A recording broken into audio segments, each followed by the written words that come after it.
केवल एक परमात्मा में श्रद्धा और समर्पण का संदेश देने वाली गीता सबको पवित्र करने का खुला आमंत्रण देती है।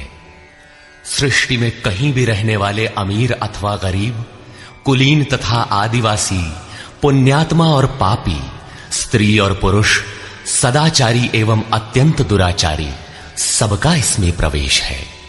विशेषकर गीता पापियों के ही उद्धार का सुगम पथ बताती है। पुण्यात्मा तो भजते ही हैं। प्रस्तुत है उसी गीता की अद्वितीय व्याख्या यथार्थ गीता का कैसेट प्रसारण।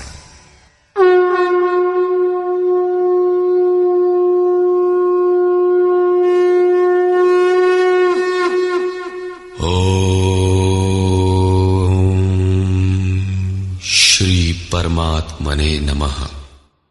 यथार्थ गीता श्रीमद् भगवत गीता अथ द्वितीयो अध्यायः।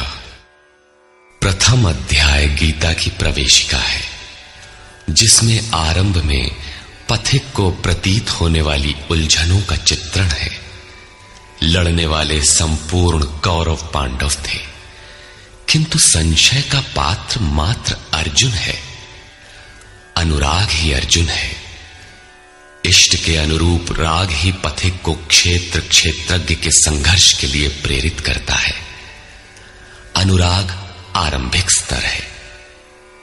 पूज्य महाराज जी कहते थे, सदगृहस्थ आश्रम में रहते हुए ग्लानि होने लगे, अश्रुपात होता हो, कंठ अवरुद्ध होता हो, तो समझना कि यहीं से भजन आरंभ हो गया। अनुराग में ये सब कुछ आ जाता है। उसमें धर्म, नियम, सत्संग, भाव सभी विद्यमान होंगे। अनुराग के प्रथम चरण में पारिवारिक मोह बाधक बनता है।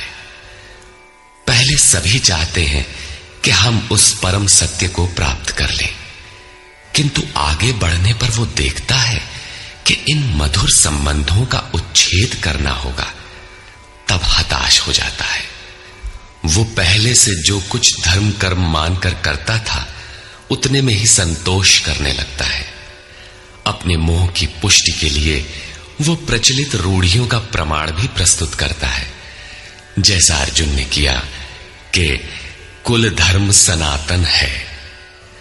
युद्ध से सनातन धर्म का लोप होगा, कुल क्षय होगा, स्वैराचार फैलेगा।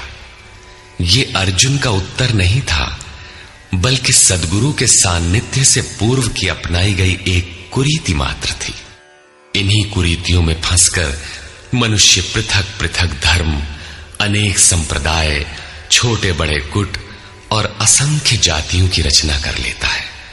कोई नाक दबाता है, कोई कान फाड़ता है। किसी के छूने से धर्म नष्ट होता है, तो कहीं रोटी पानी से धर्म नष्ट होता है। तो क्या अछूत या छूने वालों का दोष है? कदापि नहीं। दोष हमारे भ्रमदाताओं का है। धर्म के नाम पर हम कुरीति के शिकार हैं, इसलिए दोष हमारा है। महात्मा बुद्ध के समय में केश कंबल एक संप्रदाय था, जिसमें केश को बढ़ाकर कंबल की तरह प्रयोग करने को पूर्णता का मानदंड माना जाता था। कोई गोव्रतिक गाय की भांति रहने वाला था, तो कोई कुक्कुर व्रतिक कुत्ते की तरह खाने पीने रहने वाला था। ब्रह्म विद्या का इनसे कोई संबंध नहीं है। संप्रदाय और कुरीतियां पहले भी थीं, आज भी हैं। ठीक इसी प्रकार कृष्ण काल में भी संप्रदाय थे, कुरीतियां थीं। उनमें से एकाध कुरीति का शिकार अर्जुन भी था। उसने 4 तर्क प्रस्तुत किए।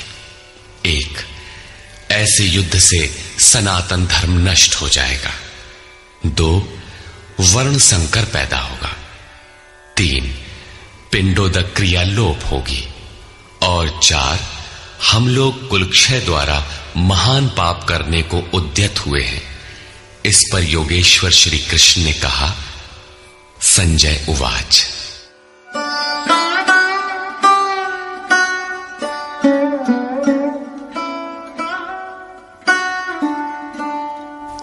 तथा कृपयाविष्टम् अश्रुपूर्णाकुलेक्षणम् विषीदन्तमिदं वाक्यम् उवाच मधुसूदनः। करुणा से व्याप्त अश्रुपूर्ण व्याकुल नेत्रों वाले उस अर्जुन के प्रति मधुसूदन, मद का विनाश करने वाले भगवान ने ये वचन कहा। श्री भगवान उवाच।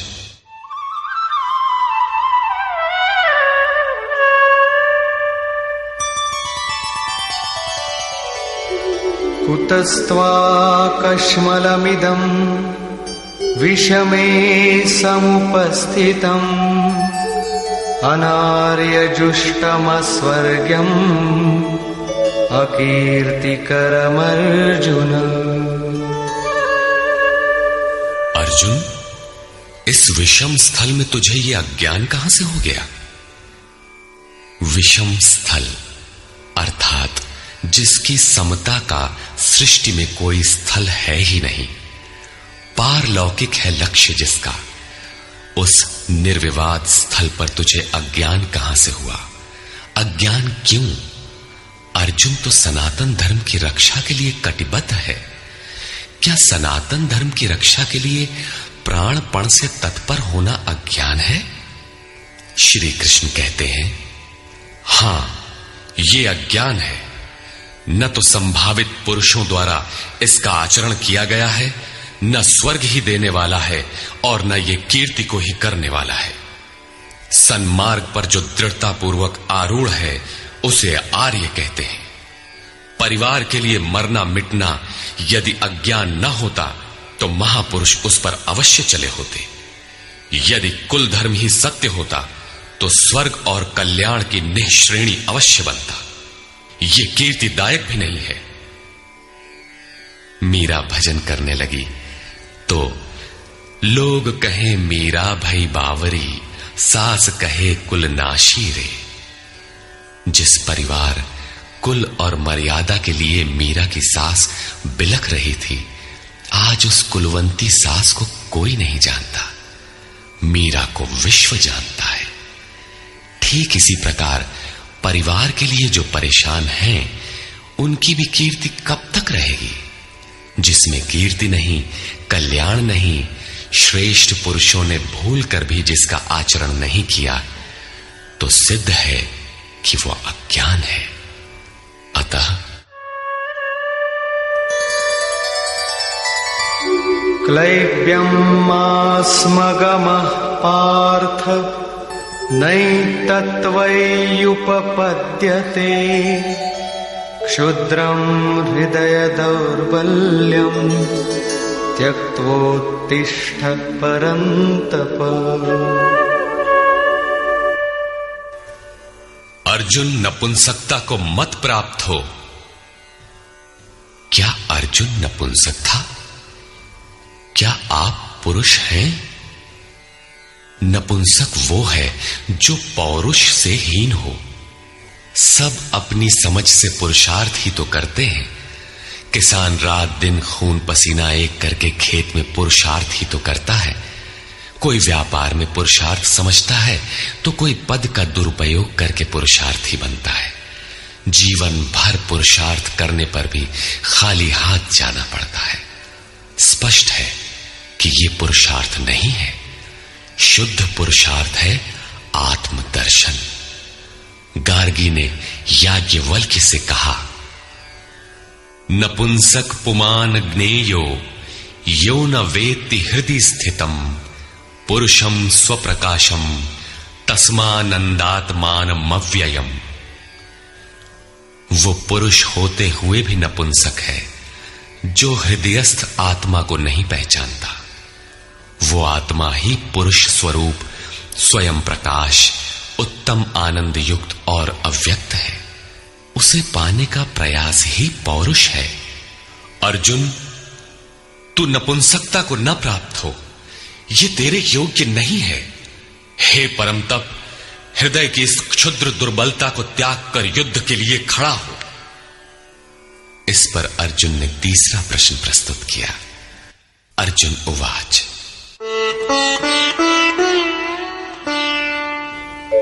कथं भीष्ममहं संख्ये द्रोणं च मधुसूदन इषुभिः प्रतियोत्स्यामि पूजार्हा वरिसूदन। अहंकार का शमन करने वाले मधुसूदन, मैं रणभूमि में पितामह भीष्म और आचार्य द्रोण से किस प्रकार बाणों से युद्ध करूंगा, क्योंकि अरिसूदन वे दोनों ही पूजनीय हैं। द्वैत ही द्रोण है। प्रभु अलग है, हम अलग हैं। द्वैत का ये भान ही प्राप्ति की प्रेरणा का आरंभिक स्रोत है। यही द्रोणाचार्य का गुरुत्व है। भ्रम ही भीष्म है। जब तक भ्रम है तभी तक बच्चे, परिवार, रिश्तेदार सभी अपने लगते हैं। अपना लगने में भ्रम ही माध्यम है। आत्मा इन्हीं को पूज्य मानकर इनके साथ रहता है कि ये पिता हैं, दादा हैं, कुलगुरु हैं इत्यादि। साधन के पूर्ति काल में गुरु न चेला, पुरुष अकेला। न बंधुर न मित्रम गुरुर्नैव शिष्यः चिदानंद रूपः शिवोहम शिवोहम। जब चित्त उस परम आनंद में विलय हो जाता है तब न गुरु ज्ञान दाता और न शिष्य ग्रहण करता ही रह जाता है। यही परम की स्थिति है। गुरु का गुरुत्व प्राप्त कर लेने पर गुरुत्व एक जैसा हो जाता है। श्री कृष्ण कहते हैं, अर्जुन तुम मुझ में निवास करेगा। जैसे श्री कृष्ण वैसा ही अर्जुन, और ठीक वैसा ही प्राप्ति वाला महापुरुष हो जाता है। ऐसी अवस्था में गुरु का भी विलय हो जाता है। गुरुत्व हृदय में प्रवाहित हो जाता है।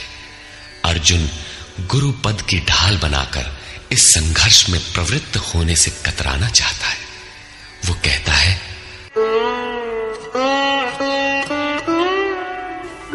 गुरून् हत्वा हि महानुभावान् श्रेयो भोक्तुं भैक्षमपीह लोके हत्वार्थकामास्तु गुरूनिहैव भुञ्जीय भोगान् रुधिरप्रदिग्धान्। इन महानुभाव गुरुजनों को न मारकर मैं इस लोक में भिक्षा का अन्न भी श्रेयस्कर समझता हूं। यहां भिक्षा का अर्थ उदर पोषण के लिए भीख मांगना नहीं, बल्कि सत्पुरुषों की टूटी फूटी सेवा द्वारा उनसे कल्याण की याचना ही भिक्षा है। अन्नम ब्रह्मेति व्यजानात्। अन्न एकमात्र परमात्मा है, जिसे प्राप्त करके आत्मा सदा के लिए तृप्त हो जाता है, कभी अतृप्त नहीं रहता। हम महापुरुषों की सेवा और याचना द्वारा शनैः शनैः ब्रह्म पीयूष प्राप्त करें, किंतु ये परिवार न छूटे, यही अर्जुन के भिक्षान्न की कामना है। संसार में अधिकांश लोग ऐसा ही करते हैं। वे चाहते हैं कि पारिवारिक स्नेह संबंध न मारना पड़े और मुक्ति भी शनैः शनैः मिल जाए, किंतु चलने वाले पथिक के लिए, जिसके संस्कार इनसे ऊपर है, जिसमें संघर्ष की क्षमता है, स्वभाव में क्षत्रियत्व प्रवाहित है, उसके लिए इस भिक्षान्न का विधान नहीं है। स्वयं न करके याचना करना भिक्षान्न है। गौतम बुद्ध ने भी मध्यम निकाय के धम्म दायाद सुत्त में इस भिक्षान्न की आमिष दायाद कहकर उसे हेय माना है, जबकि शरीर यापन से सभी भिक्षु थे। इन गुरुजनों को मारकर मिलेगा क्या? इस लोक में रुधिर से सने अर्थ और काम के भोग ही तो भोगने को मिलेंगे। अर्जुन कदाचित सोचता था कि भजन से भौतिक सुखों की मात्रा में अभिवृद्धि होगी। इतना संघर्ष झेलने के बाद भी इस शरीर के पोषक अर्थ और काम के भोग ही तो मिलेंगे। वो पुनः तर्क देता है,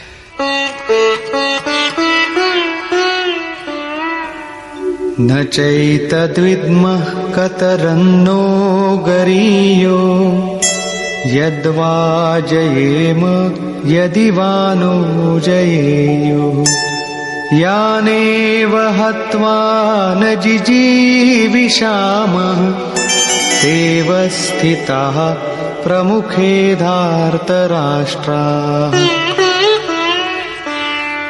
ये भी निश्चित नहीं है कि वो भोग मिलेगा ही। ये भी हम नहीं जानते कि हमारे लिए क्या करना श्रेयस्कर है, क्योंकि जो कुछ हमने कहा वो अज्ञान प्रमाणित हो गया। ये भी ज्ञात नहीं है कि हम जीतेंगे अथवा वे ही जीतेंगे। जिन्हें मारकर हम जीना भी नहीं चाहते, वे ही धृतराष्ट्र के पुत्र हमारे सामने खड़े हैं। अज्ञान रूपी धृतराष्ट्र से उत्पन्न मोह इत्यादि स्वजन समुदाय मिट ही जाएंगे, तब हम जीकर ही क्या करेंगे। अर्जुन पुनः सोचता है कि जो कुछ हमने कहा कदाचित ये भी अज्ञान हो, अतः प्रार्थना करता है। कार्पण्यदोषोपहतः स्वभावः पृच्छामि त्वां धर्मसम्मूढचेताः यच्छ्रेयस्यान्निश्चितं ब्रूहि तन्मे शिष्यस्तेऽहं शाधि मां त्वां प्रपन्नम्। कायरता के दोष से नष्ट स्वभाव वाला, धर्म के विषय में सर्वथा मोहित चित्त हुआ मैं आपसे पूछता हूं, जो कुछ निश्चित परम कल्याणकारी हो वो साधन मेरे लिए कहिए। यहां अर्जुन ने पूर्ण समर्पण कर दिया।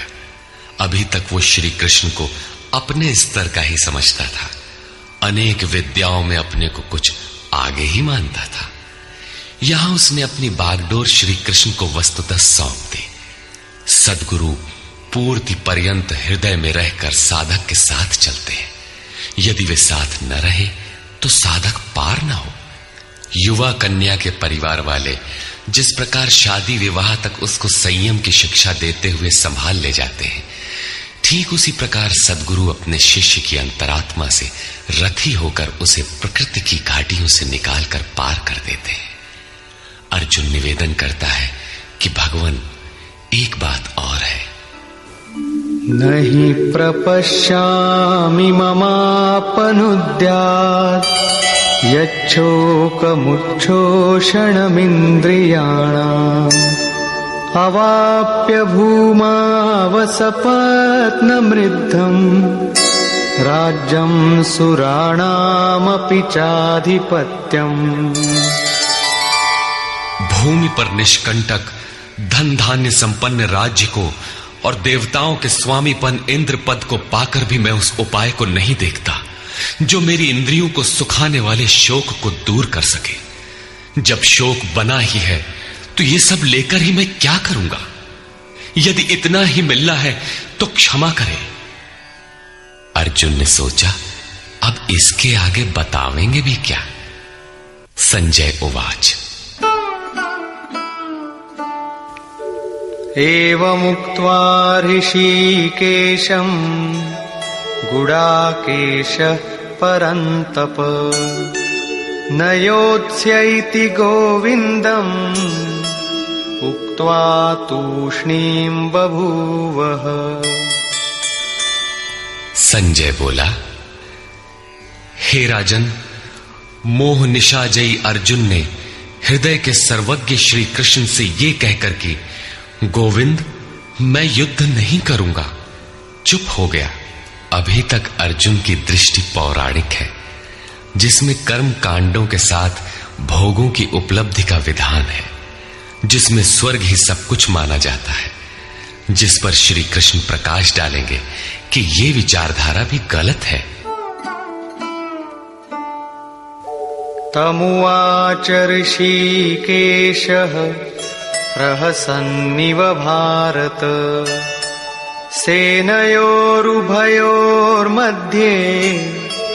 विषीदन्तमिदं वचः। उसके उपरांत हे भरतवंशी धृतराष्ट्र, अंतर्यामी योगेश्वर श्री कृष्ण ने दोनों सेनाओं के बीच में उस शोक युक्त अर्जुन को हंसते हुए से ये वचन कहा। श्री भगवान उवाच। अशोचानन्वशोचस्त्वं प्रज्ञावादांश्च भाषसे गतासु न गतासूश्च नानुशोचन्ति पंडिताः। अर्जुन, तू न शोक करने योग्यों के लिए शोक करता है और पंडितों के से वचन कहता है, किंतु बुद्धि संपन्न पंडित जन जिनके प्राण चले गए हैं उनके लिए तथा जिनके प्राण नहीं गए हैं उनके लिए भी शोक नहीं करते। तू पंडितों जैसी बातें भर करता है, वस्तुतः ज्ञाता है नहीं, क्योंकि न त्वेवाहं जातु नासं न त्वन्नेमे जनाधिपाः न चैव न भविष्यामः सर्वे वयमतः परम्। न तो ऐसा ही है कि मैं अर्थात सद्गुरु किसी काल में नहीं था, अथवा तू अनुरागी अधिकारी अथवा जनाधिपाह राजा लोग अर्थात राजसी वृत्ति में पाए जाने वाला अहम नहीं था, और न ऐसा ही है कि आगे हम सब नहीं रहेंगे। सद्गुरु सदैव रहता है, अनुरागी सदैव रहते हैं। यहां योगेश्वर ने योग की अनादिता पर प्रकाश डालते हुए भविष्य में भी उसकी विद्यमानता पर बल दिया। मरने वालों के लिए शोक न करने के लिए कारण बताते हुए उन्होंने कहा, देहिनोऽस्मिन् यथा देहे कौमारं यौवनं जरा तथा देहान्तरप्राप्तिः धीरस्तत्र न मुह्यति। जैसे जीवात्मा की इस देह में कुमार, युवा और वृद्ध अवस्था होती है, वैसे ही अन्य अन्य शरीर प्राप्ति। इसलिए धीर पुरुष मोहित नहीं होता है। कभी आप बालक थे, शनैः शनैः युवा हुए, तब आप मर तो नहीं गए, पुनः वृद्ध हुए। पुरुष एक ही है। उसी प्रकार लेश मात्र भी दरार नए देह की प्राप्ति पर नहीं पड़ती। कलेवर का यह परिवर्तन तब तक चलेगा जब तक परिवर्तन से परे वस्तु नहीं मिल जाती। मात्रा स्पर्शास्तु कौन्तेय शीतोष्ण सुख दुःखदाः आगमापायिनो नित्याः तान् स्थितिक्षस्व भारत। हे कुंती पुत्र, सुख दुख, सर्दी और गर्मी को देने वाले इंद्रियों और विषयों के संयोग तो अनित्य हैं, क्षण भंगुर हैं। अतः भरतवंशी अर्जुन, तू इसका त्याग कर। अर्जुन इंद्रिय और विषय के संयोग जन्य सुख का स्मरण करके ही विकल था। कुल धर्म, कुल गुरुओं की पूज्यता इत्यादि इंद्रियों के लगाव के अंतर्गत है। ये क्षणिक हैं, झूठे हैं, नाशवान हैं। विषयों का संयोग न सदैव मिलेगा और न सदैव इंद्रियों में क्षमता ही रहेगी। अतः अर्जुन, तू इनका त्याग कर, सहन कर। क्यों? क्या हिमालय की लड़ाई थी जो अर्जुन सर्दी सहन करता? अथवा क्या ये रेगिस्तान की लड़ाई है जहां अर्जुन गर्मी सहन करे? कुरुक्षेत्र जैसा कि लोग बाहर बताते हैं समशीतोष्ण स्थली है। कुल 18 दिन तो लड़ाई हुई, इतने में कहां जाड़ा गर्मी बीत गई।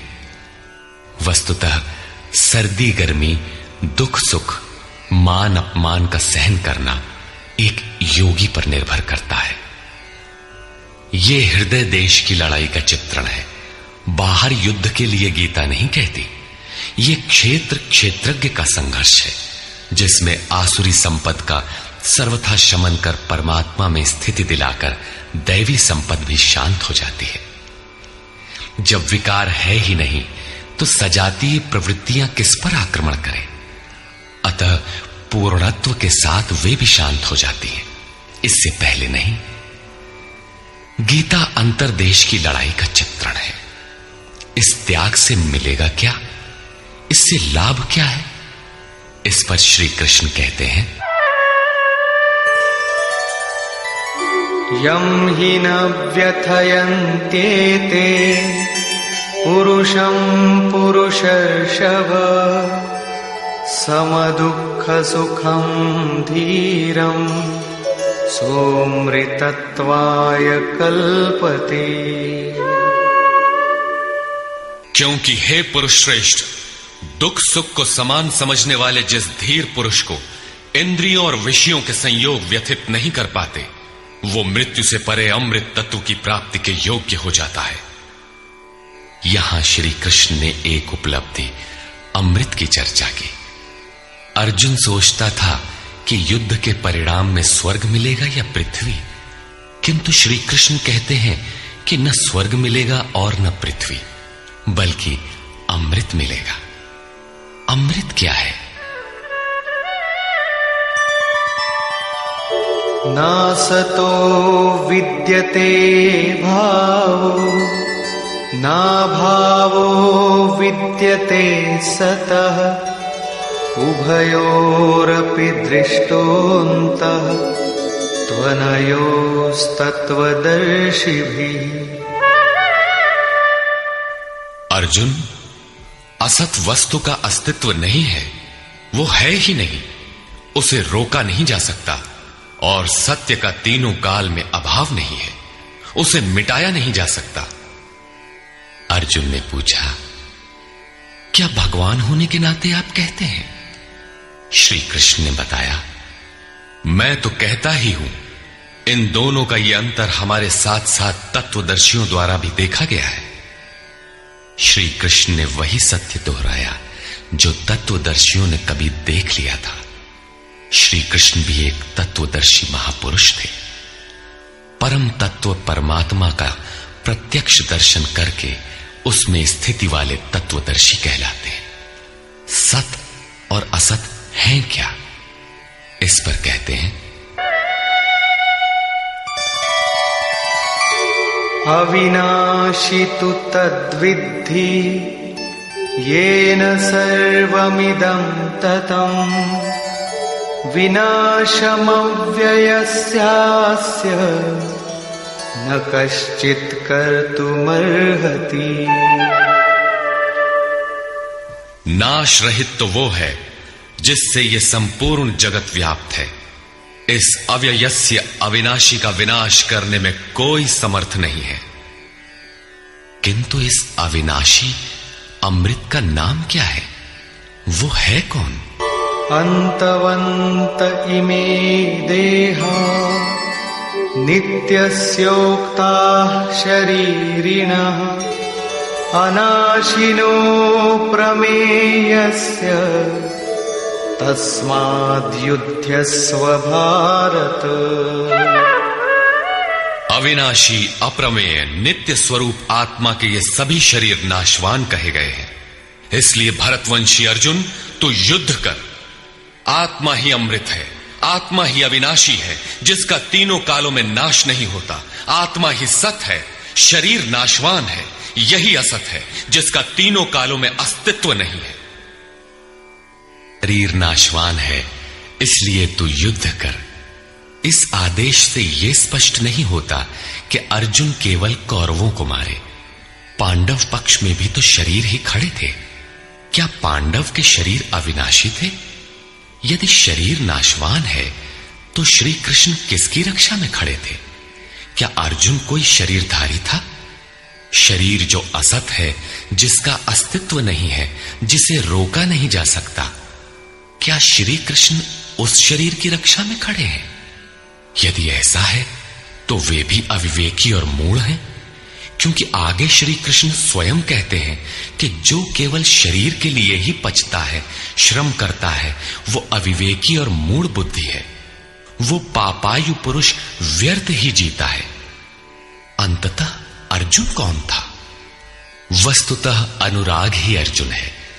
अनुरागी के लिए इष्ट सदैव रथी बनकर साथ में रहते हैं, सखा की भांति उसका मार्गदर्शन करते हैं।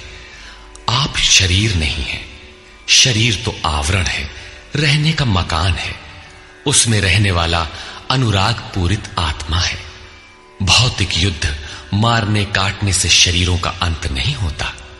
यह शरीर छूटेगा तो आत्मा दूसरा शरीर धारण कर लेगा।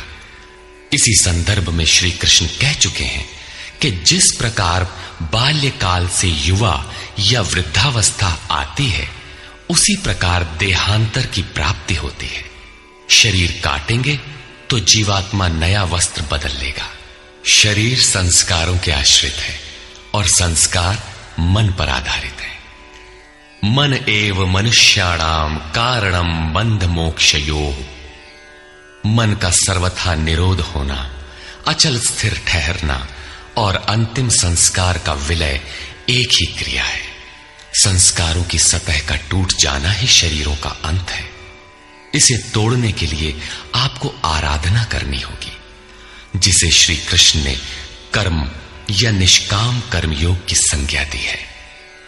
कृष्ण ने स्थान स्थान पर अर्जुन को युद्ध की प्रेरणा दी, किंतु एक भी श्लोक ऐसा नहीं है जो भौतिक युद्ध या मारकाट का समर्थन करता हो। यह युद्ध सजातीय विजातीय प्रवृत्तियों का है, अंतर्देश में है।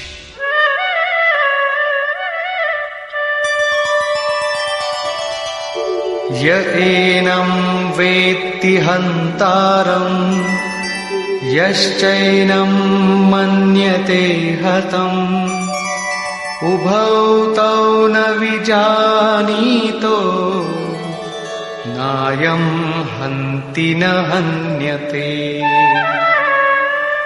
जो इस आत्मा को मारने वाला मानता है तथा जो इस आत्मा को मरा हुआ समझता है, वे दोनों ही आत्मा को नहीं जानते, क्योंकि ये आत्मा न तो मारता है और न मारा ही जाता है। पुनः इसी पर बल देते हैं। न जायते म्रियते वा कदाचित् नायं भूत्वा भविता वा न भूयः अजो नित्यः शाश्वतोऽयं पुराणो न हन्यते हन्यमाने शरीरे। ये आत्मा किसी काल में न तो जन्मता है और न मरता है, क्योंकि ये वस्त्र ही तो बदलता है। न ये आत्मा होकर अन्य कुछ होने वाला है, क्योंकि यह अजन्मा है, नित्य है, शाश्वत और पुरातन है। शरीर के नाश होने पर भी उसका नाश नहीं होता। आत्मा ही सत्य है, आत्मा ही पुरातन है, आत्मा ही शाश्वत और सनातन है। आप कौन है? सनातन धर्म के अनुयायी। सनातन कौन है? आत्मा। आप आत्मा के अनुयायी हैं। आत्मा, परमात्मा और ब्रह्म एक दूसरे के पर्याय हैं। आप कौन है? शाश्वत धर्म के उपासक। शाश्वत कौन है? आत्मा। अर्थात हम आप आत्मा के उपासक हैं। यदि आप आत्मिक पथ को नहीं जानते तो आपके पास शाश्वत सनातन नाम की कोई वस्तु नहीं है। उसके लिए आप आहें भरते हैं तो प्रत्याशी अवश्य है, किंतु सनातन धर्मी नहीं है। सनातन धर्म के नाम पर किसी कुरीति के शिकार हैं। देश विदेश में मानव मात्र में आत्मा एक ही जैसा है, इसलिए विश्व में कहीं भी कोई आत्मा की स्थिति दिलाने वाली क्रिया जानता है और उस पर चलने के लिए प्रयत्नशील है, तो वो सनातन धर्मी है, चाहे वो अपने को ईसाई, मुसलमान, यहूदी या कुछ भी क्यों न कह ले। वेदा विनाशिनं नित्यं य एनमजमव्ययम् कथं स पुरुषः पार्थ कं घातयति हन्तिकम्। पार्थिव शरीर को रथ बनाकर ब्रह्म रूपी लक्ष्य पर अचूक निशाना लगाने वाला पृथा पुत्र अर्जुन, जो पुरुष इस आत्मा को नाश रहित, नित्य, अजन्मा और अव्यक्त जानता है, वो पुरुष कैसे किसी को मरवाता है और कैसे किसी को मारता है। अविनाशी का विनाश असंभव है, अजन्मा जन्म नहीं लेता, अतः शरीर के लिए शोक नहीं करना चाहिए। इसी को उदाहरण से स्पष्ट करते हैं।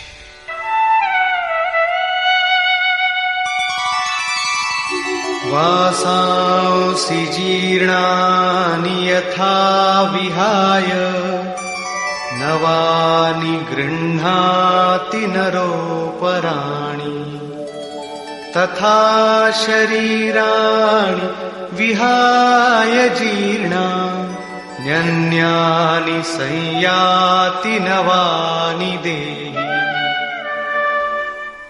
जैसे मनुष्य जीर्णानि वासांसि, जीर्ण शीर्ण पुराने वस्त्रों को त्याग कर नए वस्त्रों को ग्रहण करता है, ठीक वैसे ही ये जीवात्मा पुराने शरीरों को त्याग कर दूसरे नए शरीरों को धारण करता है। जीर्ण होने पर ही नया शरीर धारण करना है तो शिशु क्यों मर जाते हैं? ये वस्त्र तो और विकसित होना चाहिए। वस्तुतः ये शरीर संस्कारों पर आधारित है। जब संस्कार जीर्ण होते हैं तो शरीर छूट जाता है। यदि संस्कार 2 दिन का है तो दूसरे दिन ही शरीर जीर्ण हो गया। इसके बाद मनुष्य 1 श्वास भी अधिक नहीं जीता। संस्कार ही शरीर है। आत्मा संस्कारों के अनुसार नया शरीर धारण कर लेता है। अथा खलु ऋतुमयः पुरुषः यथा इहैव तथैव प्रेत्य भवति कृतं लोकम पुरुषोऽभिजायते। अर्थात ये पुरुष निश्चय ही संकल्पमय है।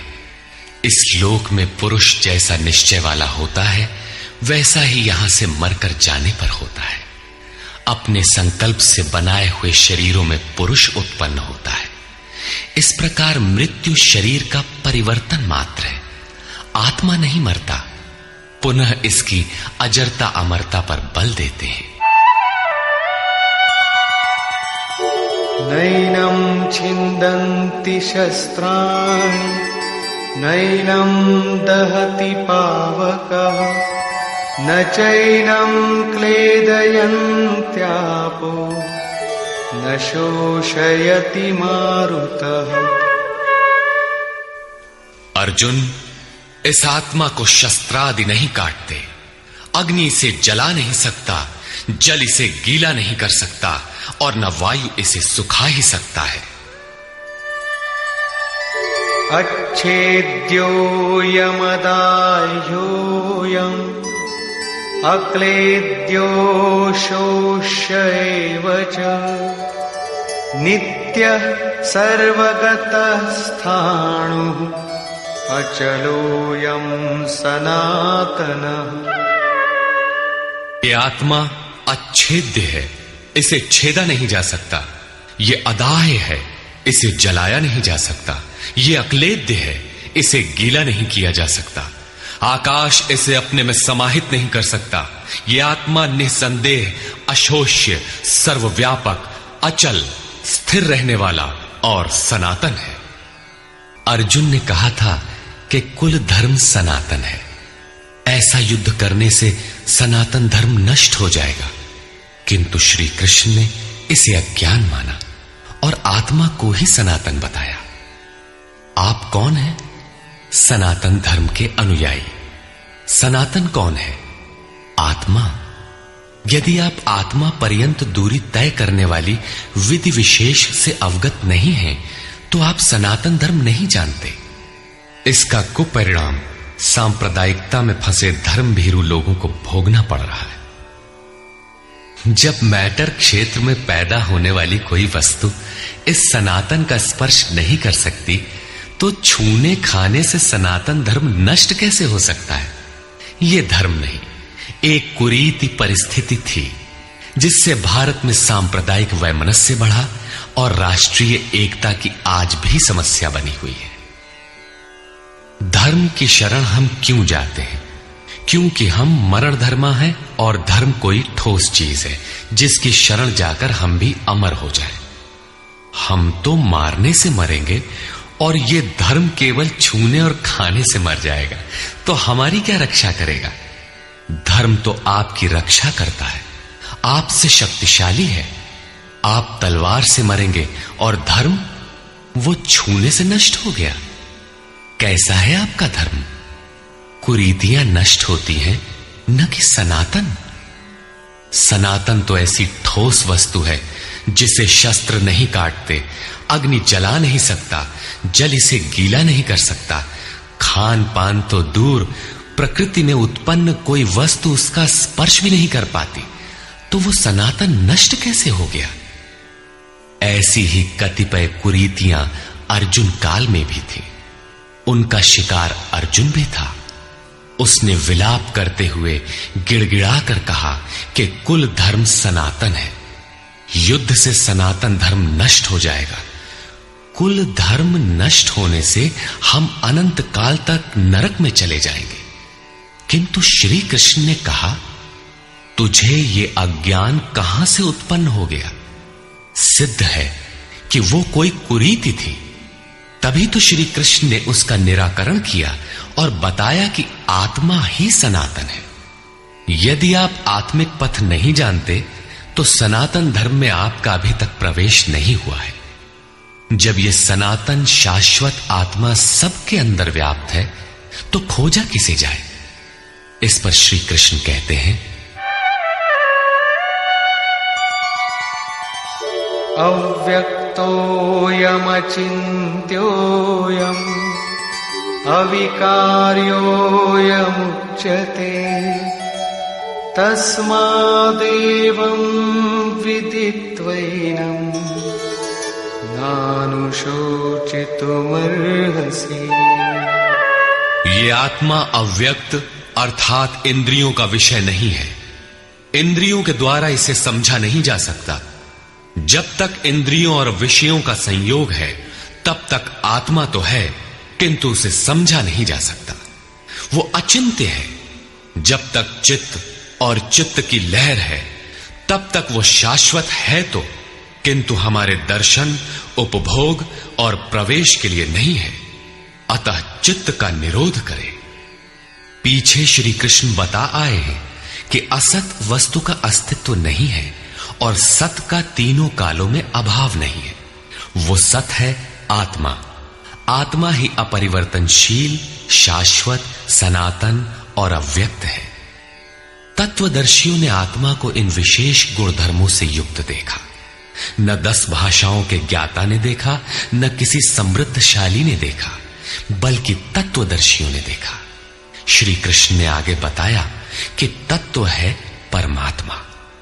मन के निरोध काल में साधक उसका दर्शन और उसमें प्रवेश पाता है। प्राप्ति काल में भगवान मिलते हैं और दूसरे ही क्षण वो अपने आत्मा को ईश्वरीय गुणधर्मों से विभूषित देखता है। वो देखता है कि आत्मा ही सत्य, सनातन और परिपूर्ण है। ये आत्मा अचिंत्य है। ये विकार रहित अर्थात न बदलने वाला कहा जाता है। अतः अर्जुन, आत्मा को ऐसा जानकर तू शोक करने योग्य नहीं है। अब श्री कृष्ण अर्जुन के विचारों में विरोधाभास दिखाते हैं, जो सामान्य तर्क है। अथ चैनं नित्यजातं नित्यं वा मन्यसे मृतं तथापि त्वं महाबाहो नैवं शोचितुमर्हसि।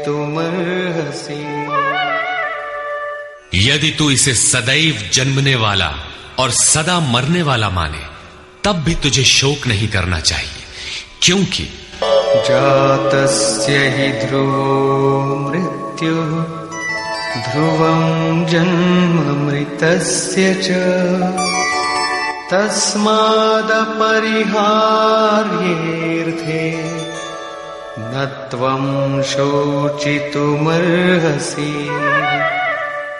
ऐसा मान लेने पर भी जन्मने वाले की निश्चित मृत्यु और मरने वाले का निश्चित जन्म सिद्ध होता है। इसलिए भी तू बिना उपाय वाले इस विषय में शोक करने लायक नहीं है। जिसका कोई इलाज नहीं, उसके लिए शोक करना एक अन्य दुख को आमंत्रित करना है।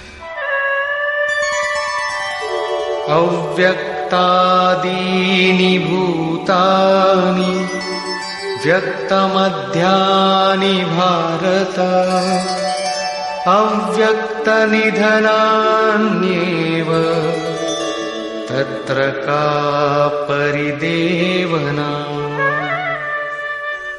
अर्जुन, संपूर्ण प्राणी जन्म से पहले बिना शरीर वाले और मरने के बाद भी बिना शरीर वाले, जन्म के पूर्व और पश्चात भी दिखाई नहीं पड़ते, केवल जन्म मृत्यु के बीच में ही शरीर धारण किए हुए दिखाई देते हैं।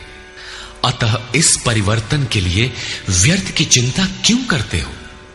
इस आत्मा को देखता कौन है? इस पर कहते हैं, आश्चर्यवत् पश्यति कश्चिदेनम् आश्चर्यवद् वदति तथैव चान्यः आश्चर्यवच्चैनमन्यः शृणोति श्रुत्वाप्येनं वेद न चैव कश्चित्। पहले श्री कृष्ण ने कहा था कि इस आत्मा को तत्वदर्शियों ने देखा है। अब तत्व दर्शन की दुर्लभता पर प्रकाश डालते हैं कि कोई विरला महापुरुष ही इस आत्मा को आश्चर्य की तरह देखता है, सुनता नहीं प्रत्यक्ष देखता है, और वैसे ही दूसरा कोई महापुरुष ही आश्चर्य की तरह इसके तत्व को कहता है। जिसने देखा है वही यथार्थ कह सकता है। दूसरा कोई विरला साधक इसे आश्चर्य की भांति सुनता है। सब सुनते भी नहीं, क्योंकि ये अधिकारी के लिए ही है। हे अर्जुन, कोई कोई तो सुनकर भी इस आत्मा को नहीं जान पाते, क्योंकि साधन पार नहीं लगता। आप लाख ज्ञान की बातें सुने, समझें, बाल की खाल निकाल कर समझें, लालायित भी रहें, किंतु मोह बड़ा प्रबल है। थोड़ी देर बाद ही आप अपनी सांसारिक व्यवस्थाओं में लिप्त मिलेंगे। अंत में श्री कृष्ण निर्णय देते हैं, देहि नित्यमवध्योऽयम् देहे सर्वस्य भारत तस्मात् सर्वाणि भूतानि न त्वं शोचितुमर्हसि। अर्जुन, ये आत्मा सबके शरीर में सदैव अवध्य है, अकाट्य है, इसलिए संपूर्ण भूत प्राणियों के लिए तो शोक करने योग्य नहीं है। आत्मा ही सनातन है। इस तथ्य का प्रतिपादन करके, इसका प्रभुता सहित वर्णन करके यह प्रश्न यहीं पूरा हो जाता है। अब प्रश्न खड़ा होता है कि इसकी प्राप्ति कैसे हो। संपूर्ण गीता में इसके लिए दो ही मार्ग हैं। पहला निष्काम कर्म योग और दूसरा ज्ञान योग। दोनों मार्गों में किया जाने वाला कर्म एक ही है। उस कर्म की अनिवार्यता पर बल देते हुए योगेश्वर श्री कृष्ण ज्ञान योग के विषय में कहते हैं, स्वधर्ममपि चावेक्ष न विकम्पितुमर्हसि धर्म्याद्धियुद्धा श्रेयोऽन्यत् क्षत्रियस्य न विद्यते। अर्जुन, स्वधर्म देखकर भी तू भय करने योग्य नहीं है, क्योंकि धर्म संयुक्त युद्ध से बढ़कर अन्य कोई परम कल्याणकारी मार्ग क्षत्रिय के लिए नहीं है। अभी तक तो आत्मा शाश्वत है, आत्मा सनातन है, वही एकमात्र धर्म है कहा गया है। अब ये स्वधर्म कैसा? धर्म तो एकमात्र आत्मा ही है, वो तो अचल स्थिर है, तो धर्माचरण क्या? किंतु इस आत्म पथ में प्रवृत्त होने की क्षमता हर व्यक्ति की अलग अलग होती है। स्वभाव से उत्पन्न इस क्षमता को स्वधर्म कहा गया है। इसी एक सनातन आत्मिक पथ पर चलने वाले साधकों को महापुरुष ने स्वभाव से उनकी क्षमता के अनुसार 4 श्रेणियों में बांटा: शूद्र, वैश्य, क्षत्रिय और ब्राह्मण। साधना की प्रारंभिक अवस्था में प्रत्येक साधक शूद्र अर्थात अल्पज्ञ होता है। घंटों भजन में बैठने पर वो 10 मिनट भी अपने पक्ष में नहीं पाता। वो प्रकृति के माया जाल को काट नहीं पाता। इस अवस्था में महापुरुष की सेवा से उसके स्वभाव में सद्गुण आते हैं। वो वैश्य श्रेणी का साधक बन जाता है। आत्मिक संपत्ति ही स्थिर संपत्ति है। इसका वो शनैः शनैः संग्रह और गोपालन अर्थात इंद्रियों की सुरक्षा करने में सक्षम हो जाता है। काम, क्रोध इत्यादि से इंद्रियों की हिंसा होती है तथा विवेक, वैराग्य से इनकी सुरक्षा होती है, किंतु प्रकृति को निर्बीज करने की क्षमता उसमें नहीं होती। क्रमशः उन्नति करते करते साधक के अंतःकरण में तीनों गुणों को काटने की क्षमता अर्थात क्षत्रियत्व आ जाता है। इसी स्तर पर प्रकृति और उसके विकारों को नाश करने की क्षमता आ जाती है। इसलिए युद्ध यहीं से आरंभ होता है। क्रमशः साधन करके साधक ब्राह्मणत्व की श्रेणी में बदल जाता है। इस समय मन का शमन, इंद्रियों का दमन, धारावाही चिंतन, सरलता, अनुभव, ज्ञान इत्यादि लक्षण साधक में स्वाभाविक प्रवाहित होते हैं। इन्हीं के अनुष्ठान से चलकर क्रमशः वो ब्रह्म में प्रवेश पा जाता है, जहां वो ब्राह्मण भी नहीं रह जाता। विदेह राजा जनक की सभा में महर्षि याज्ञवल्क्य ने चाक्रायण, उशस्ति, कहोल, आरुणि, उद्यालक और गार्गी के प्रश्नों का समाधान करते हुए बताया कि आत्म साक्षात्कार का पूर्णतया संपादन करने वाला ही ब्राह्मण होता है। ये आत्मा ही लोक, परलोक और समस्त प्राणियों को भीतर से नियमित करता है। सूर्य, चंद्रमा, पृथ्वी, जल, वायु, अग्नि, तारागण, अंतरिक्ष, आकाश एवं प्रत्येक क्षण इस आत्मा के ही प्रशासन में है। ये तुम्हारा आत्मा अंतर्यामी अमृत है।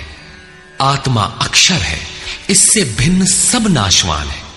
जो कोई इसी लोक में इस अक्षर को न जानकर हवन करता है, तप करता है, हजारों वर्षों तक यज्ञ करता है, उसका ये सब कर्म नाशवान है। जो कोई भी इस अक्षर को जाने बिना इस लोक से मरकर जाता है, वो दयनीय है, कृपण है, और जो इस अक्षर को जानकर इस लोक से मरकर जाता है, वो ब्राह्मण है। अर्जुन क्षत्रिय श्रेणी का साधक है। श्री कृष्ण कहते हैं कि क्षत्रिय श्रेणी के साधक के लिए युद्ध के अतिरिक्त कोई कल्याणकारक रास्ता है ही नहीं। प्रश्न उठता है कि क्षत्रिय है क्या? प्रायः लोग इसका आशय समाज में जन्मना उत्पन्न ब्राह्मण, क्षत्रिय, वैश्य, शूद्र जातियों से लेते हैं। इन्हें ही 4 वर्ण मान लिया जाता है, किंतु नहीं। शास्त्रकार ने स्वयं बताया है कि क्षत्रिय क्या है, वर्ण क्या है। यहां उन्होंने केवल क्षत्रिय का नाम लिया और आगे 18वें अध्याय तक इस प्रश्न का समाधान प्रस्तुत किया कि वस्तुतः ये वर्ण हैं क्या और कैसे इनमें परिवर्तन होता है। श्री कृष्ण ने कहा, चातुर्वर्ण्यम मया सृष्टम, 4 वर्णों की सृष्टि मैंने की, तो क्या मनुष्यों को बांटा? श्री कृष्ण कहते हैं कि नहीं, गुण कर्म विभागशः, गुणों के माध्यम से कर्म को 4 भागों में बांटा। यह देखना है कि वो कर्म क्या है जिसे बांटा गया। गुण परिवर्तनशील है। साधना की उचित प्रक्रिया द्वारा तामसी से राजसी और राजसी से सात्विक गुणों में प्रवेश मिलता जाता है। अंततः ब्राह्मण स्वभाव बन जाता है। उस समय ब्रह्म में प्रवेश दिला देने वाली सारी योग्यताएं उस साधक में रहती हैं। वर्ण संबंधी प्रश्न यहां से आरंभ होकर 18वें अध्याय में जाकर पूर्ण होता है। श्री कृष्ण की मान्यता है, श्रेयान् स्वधर्मो विगुणः परधर्मात् स्वनुष्ठितात्। स्वभाव से उत्पन्न इस धर्म में प्रवृत्त होने की क्षमता जिस स्तर की हो, भले ही वो गुण रहित शूद्र श्रेणी की हो, तब भी परम कल्याण करती है, क्योंकि आप क्रमशः वहीं से उत्थान करते हैं। उससे ऊपर वालों की नकल करके साधक नष्ट हो जाता है। अर्जुन क्षत्रिय श्रेणी का साधक था, इसलिए श्री कृष्ण कहते हैं कि अर्जुन, अपने स्वभाव से उत्पन्न योग्यता को देखकर, इस युद्ध में प्रवृत्त होने की अपनी क्षमता को देखकर भी तू भय करने योग्य नहीं है। इससे बढ़कर दूसरा कोई कल्याणकारी कार्य क्षत्रिय के लिए नहीं। इसी पर प्रकाश डालते हुए पुनः योगेश्वर कहते हैं, यदृच्छया चोपपन्नम् स्वर्गद्वारमपावृतम् सुखिनः क्षत्रियाः पार्थ लभन्ते युद्धमीदृशम्। पार्थिव शरीर को ही रथ बनाकर अचूक लक्ष्य वेदी अर्जुन, स्वतः प्राप्त स्वर्ग के खुले हुए द्वार रूपी इस युद्ध को भाग्यवान क्षत्रिय ही प्राप्त करते हैं। क्षत्रिय श्रेणी के साधक में तीनों गुणों को काट देने की क्षमता रहती है। उसके लिए स्वर्ग का द्वार खुला है, क्योंकि उसमें दैवी संपद पूर्णता अर्जित रहती है। स्वर में विचरने की उसमें क्षमता रहती है। यही खुला हुआ स्वर्ग का द्वार है। क्षेत्र क्षेत्रज्ञ के इस युद्ध को भाग्यवान क्षत्रिय ही पाते हैं, क्योंकि उनमें ही संघर्ष की क्षमता है। दुनिया में लड़ाइयां होती हैं, विश्व सिमट कर लड़ता है, प्रत्येक जाति लड़ती है, किंतु शाश्वत विजय जीतने वाले को भी नहीं मिलती। ये तो बदले हैं। जो जिसको जितना दबाता है, कालांतर में उसे भी उतना ही दबना पड़ता है। ये कैसी विजय है जिसमें इंद्रियों को सुखाने वाला शोक बना ही रहता है, अंत में शरीर भी नष्ट हो जाता है। वास्तविक संघर्ष तो क्षेत्र और क्षेत्रज्ञ का है, जिसमें एक बार विजय हो जाने पर प्रकृति का सदा के लिए निरोध और परम पुरुष परमात्मा की प्राप्ति हो जाती है। ये ऐसी विजय है जिसके पीछे हार नहीं है।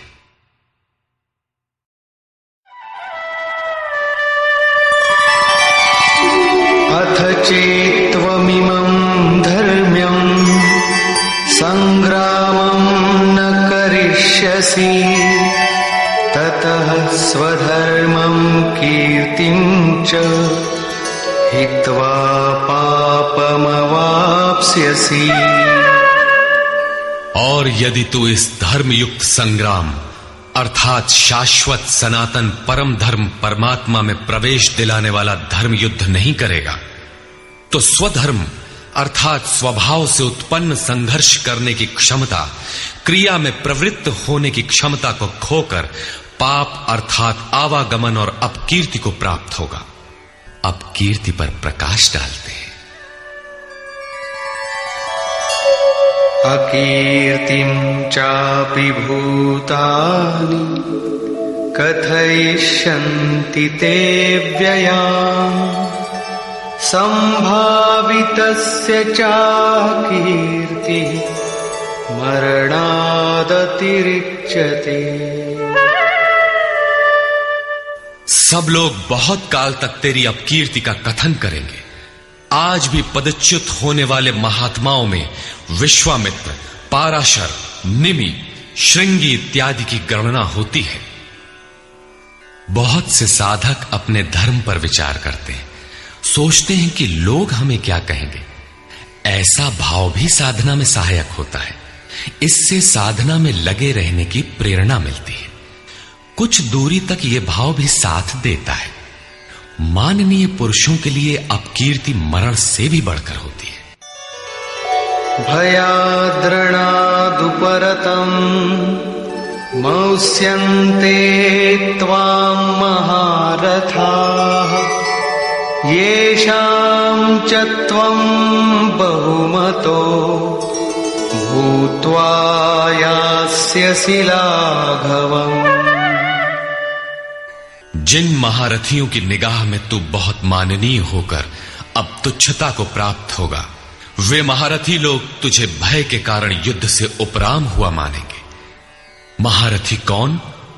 इस पथ पर महान परिश्रम से आगे बढ़ने वाले साधक महारथी हैं। इसी प्रकार इतने ही परिश्रम से अविद्या की ओर खींचने वाले काम, क्रोध, लोभ, मोहादि भी महारथी हैं, जो तुझे बहुत सम्मान देते थे कि साधक प्रशंसनीय है, तुम उनकी निगाह से गिर जाओगे। इतना ही नहीं, बल्कि अवाच्य वादांश्च बहु वदिष्यन्ति तवाहिताः निन्दन्तस्तव सामर्थ्यम् ततो दुःखतरं नु किम्। वैरी लोग तेरे पराक्रम की निंदा करते हुए बहुत से न कहने योग्य वचनों को कहेंगे। एक दोष आता है तो चारों ओर से निंदा और बुराइयों की झड़ी लग जाती है। न कहने योग्य वचन भी कहे जाते हैं। इससे बड़ा दुख क्या होगा? अतः अतो वा प्राप्स्यसि स्वर्गम् जित्वा वा भोक्ष्यसे महीम् तस्मादुत्तिष्ठ कौन्तेय युद्धाय कृतनिश्चयः। इस युद्ध में मरोगे तो स्वर्ग प्राप्त करोगे। स्वर में विचरने की क्षमता रहेगी। श्वास से बाहर प्रकृति में विचरने की धाराएं निरुद्ध हो जाएंगी। परम देव परमात्मा में प्रवेश दिलाने वाली दैवी संपद हृदय में पूर्णतः प्रवाहित रहेगी। अथवा इस संघर्ष में जीतने पर महामहिम स्थिति को प्राप्त करोगे। इसलिए अर्जुन, युद्ध के लिए निश्चय करके खड़ा हो। प्रायः लोग इस श्लोक के अर्थ में समझते हैं कि इस युद्ध में मरोगे तो स्वर्ग जाओगे और जीतोगे तो पृथ्वी का भोग भोगोगे। किंतु आपको स्मरण होगा, अर्जुन कह चुका है, भगवान पृथ्वी ही नहीं अपितु त्रैलोक्य के साम्राज्य और देवताओं के स्वामीपन अर्थात इंद्र पद प्राप्त होने पर भी मैं उस उपाय को नहीं देखता जो इंद्रियों को सुखाने वाले मेरे शोक को दूर कर सके। यदि इतना ही मिलना है तो गोविंद, मैं युद्ध कदापि नहीं करूंगा। यदि इतने पर भी श्री कृष्ण कहते कि अर्जुन लड़ो, जीतोगे तो पृथ्वी पा जाओगे, हारोगे तो स्वर्ग के नागरिक बन जाओगे, तो श्री कृष्ण देते ही क्या है? अर्जुन इससे आगे का सत्य, श्रेय, परम कल्याण की कामना वाला शिष्य था, जिसे सद्गुरुदेव श्री कृष्ण ने बताया कि क्षेत्रज्ञ के इस संघर्ष में यदि शरीर का समय पूरा हो जाता है और लक्ष्य तक नहीं पहुंच सके तो स्वर्ग प्राप्त करोगे, अर्थात स्वर में ही विचरण करने की क्षमता प्राप्त कर लोगे। दैवी संपत्ति हृदय में ढल जाएगी और इस शरीर के रहते रहते संघर्ष में सफल हो जाते हो तो महिम, सबसे महान ब्रह्म की महिमा का उपभोग करोगे, महामहिम की स्थिति प्राप्त कर लोगे। जीतोगे तो सर्वस्व, क्योंकि महामहिमत्व को पाओगे, और हारोगे तो देवत्व। दोनों हाथों में लड्डू रहेंगे, लाभ में भी लाभ और हानि में भी लाभ ही है। पुनः इसी पर बल देते हैं, सुख दुःखे समे कृत्वा लाभालाभो जया जयो ततो युद्धाय युज्यस्व नैवं पापमवाप्स्यसि। इस प्रकार सुख दुख, लाभ हानि, जय पराजय को समान समझकर तू युद्ध के लिए तैयार हो। युद्ध करने से तू पाप को प्राप्त नहीं होगा, अर्थात सुख में सर्वस्व और दुख में भी देवत्व है। लाभ में महिम की स्थिति अर्थात सर्वस्व और हानि में भी देवत्व है।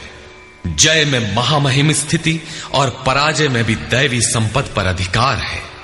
इस प्रकार अपने लाभ हानि को भली प्रकार स्वयं समझकर तू युद्ध के लिए तैयार हो। लड़ने में ही दोनों वस्तुएं हैं। लड़ोगे तो पाप अर्थात आवागमन को प्राप्त नहीं होगे, अतः तू युद्ध के लिए तैयार हो। एषा ते विहिता सांख्ये बुद्धिर्योगे त्विमां शृणु बुद्ध्या युक्तो यया पार्थ कर्मबन्धं प्रवक्ष्यसि। पार्थ, ये बुद्धि तेरे लिए ज्ञान योग के विषय में कही गई है। कौन सी बुद्धि? यही कि युद्ध कर। ज्ञान योग में इतना ही है कि अपनी हस्ती को देखकर लाभ हानि का भली प्रकार विचार करके कि जीतेंगे तो महामहिम स्थिति और हारेंगे तो देवत्व, जय में सर्वस्व और पराजय में भी देवत्व, दोनों तरह लाभ है। युद्ध नहीं करेंगे तो सभी हमें बुरा कहेंगे, भय से उपराम हुआ मानेंगे, अपकीर्ति होगी। इस प्रकार अपने अस्तित्व को सामने रखकर स्वयं विचार कर युद्ध में अग्रसर होना ही ज्ञान योग है। प्रायः लोगों में भ्रांति है कि ज्ञान मार्ग में कर्म युद्ध नहीं करना पड़ता। वे कहते हैं कि ज्ञान मार्ग में कर्म नहीं है। मैं तो शुद्ध हूं, बुद्ध हूं, चैतन्य हूं, अहम ब्रह्मास्मि। गुण ही गुण में बरतते हैं, ऐसा मानकर हाथ पर हाथ रखकर बैठ जाते हैं। योगेश्वर श्री कृष्ण के अनुसार यह ज्ञान योग नहीं है। ज्ञान योग में भी वही कर्म करना है जो निष्काम कर्म योग में किया जाता है। दोनों में केवल बुद्धि का, दृष्टिकोण का अंतर है। ज्ञान मार्गी अपनी स्थिति समझकर अपने पर निर्भर होकर कर्म करता है, जबकि निष्काम कर्मयोगी इष्ट के आश्रित होकर कर्म करता है। करना दोनों मार्गों में है और वो कर्म भी एक ही है जिसे दोनों मार्गों में किया जाना है। केवल कर्म करने के दृष्टिकोण दो हैं। अर्जुन, इसी बुद्धि को अब तू कर्म योग के विषय में सुन, जिससे युक्त हुआ तू कर्मों के बंधन का अच्छी तरह नाश करेगा। यहां श्री कृष्ण ने कर्म का नाम पहली बार लिया, लेकिन यह नहीं बताया कि कर्म है क्या। अब कर्म न बताकर पहले कर्म की विशेषताओं पर प्रकाश डालते हैं।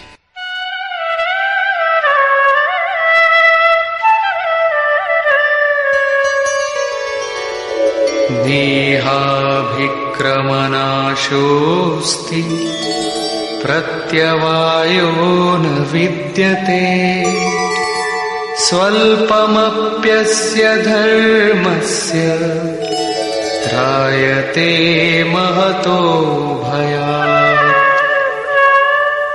इस निष्काम कर्म योग में आरंभ का अर्थात बीज का नाश नहीं होता, सीमित फल रूपी दोष नहीं है।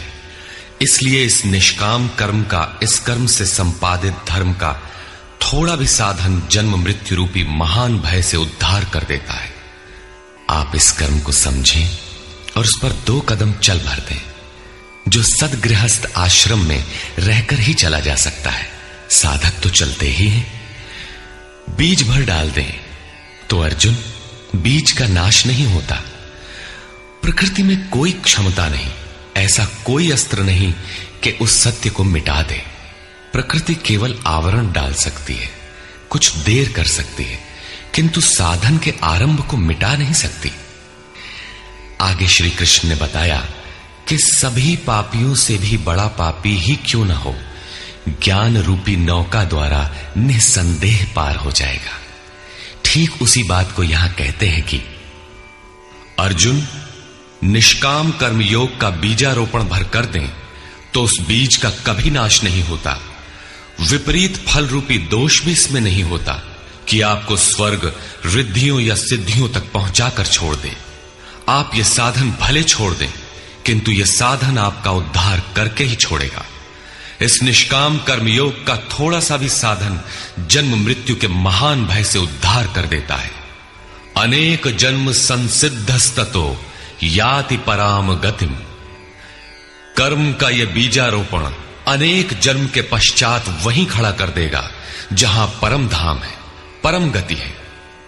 इसी क्रम में आगे कहते हैं, व्यवसायात्मिका बुद्धि एकेह कुरु नंदन, बहुशाखा ह्यनन्ताश्च बुद्धयो व्यवसायिनाम्।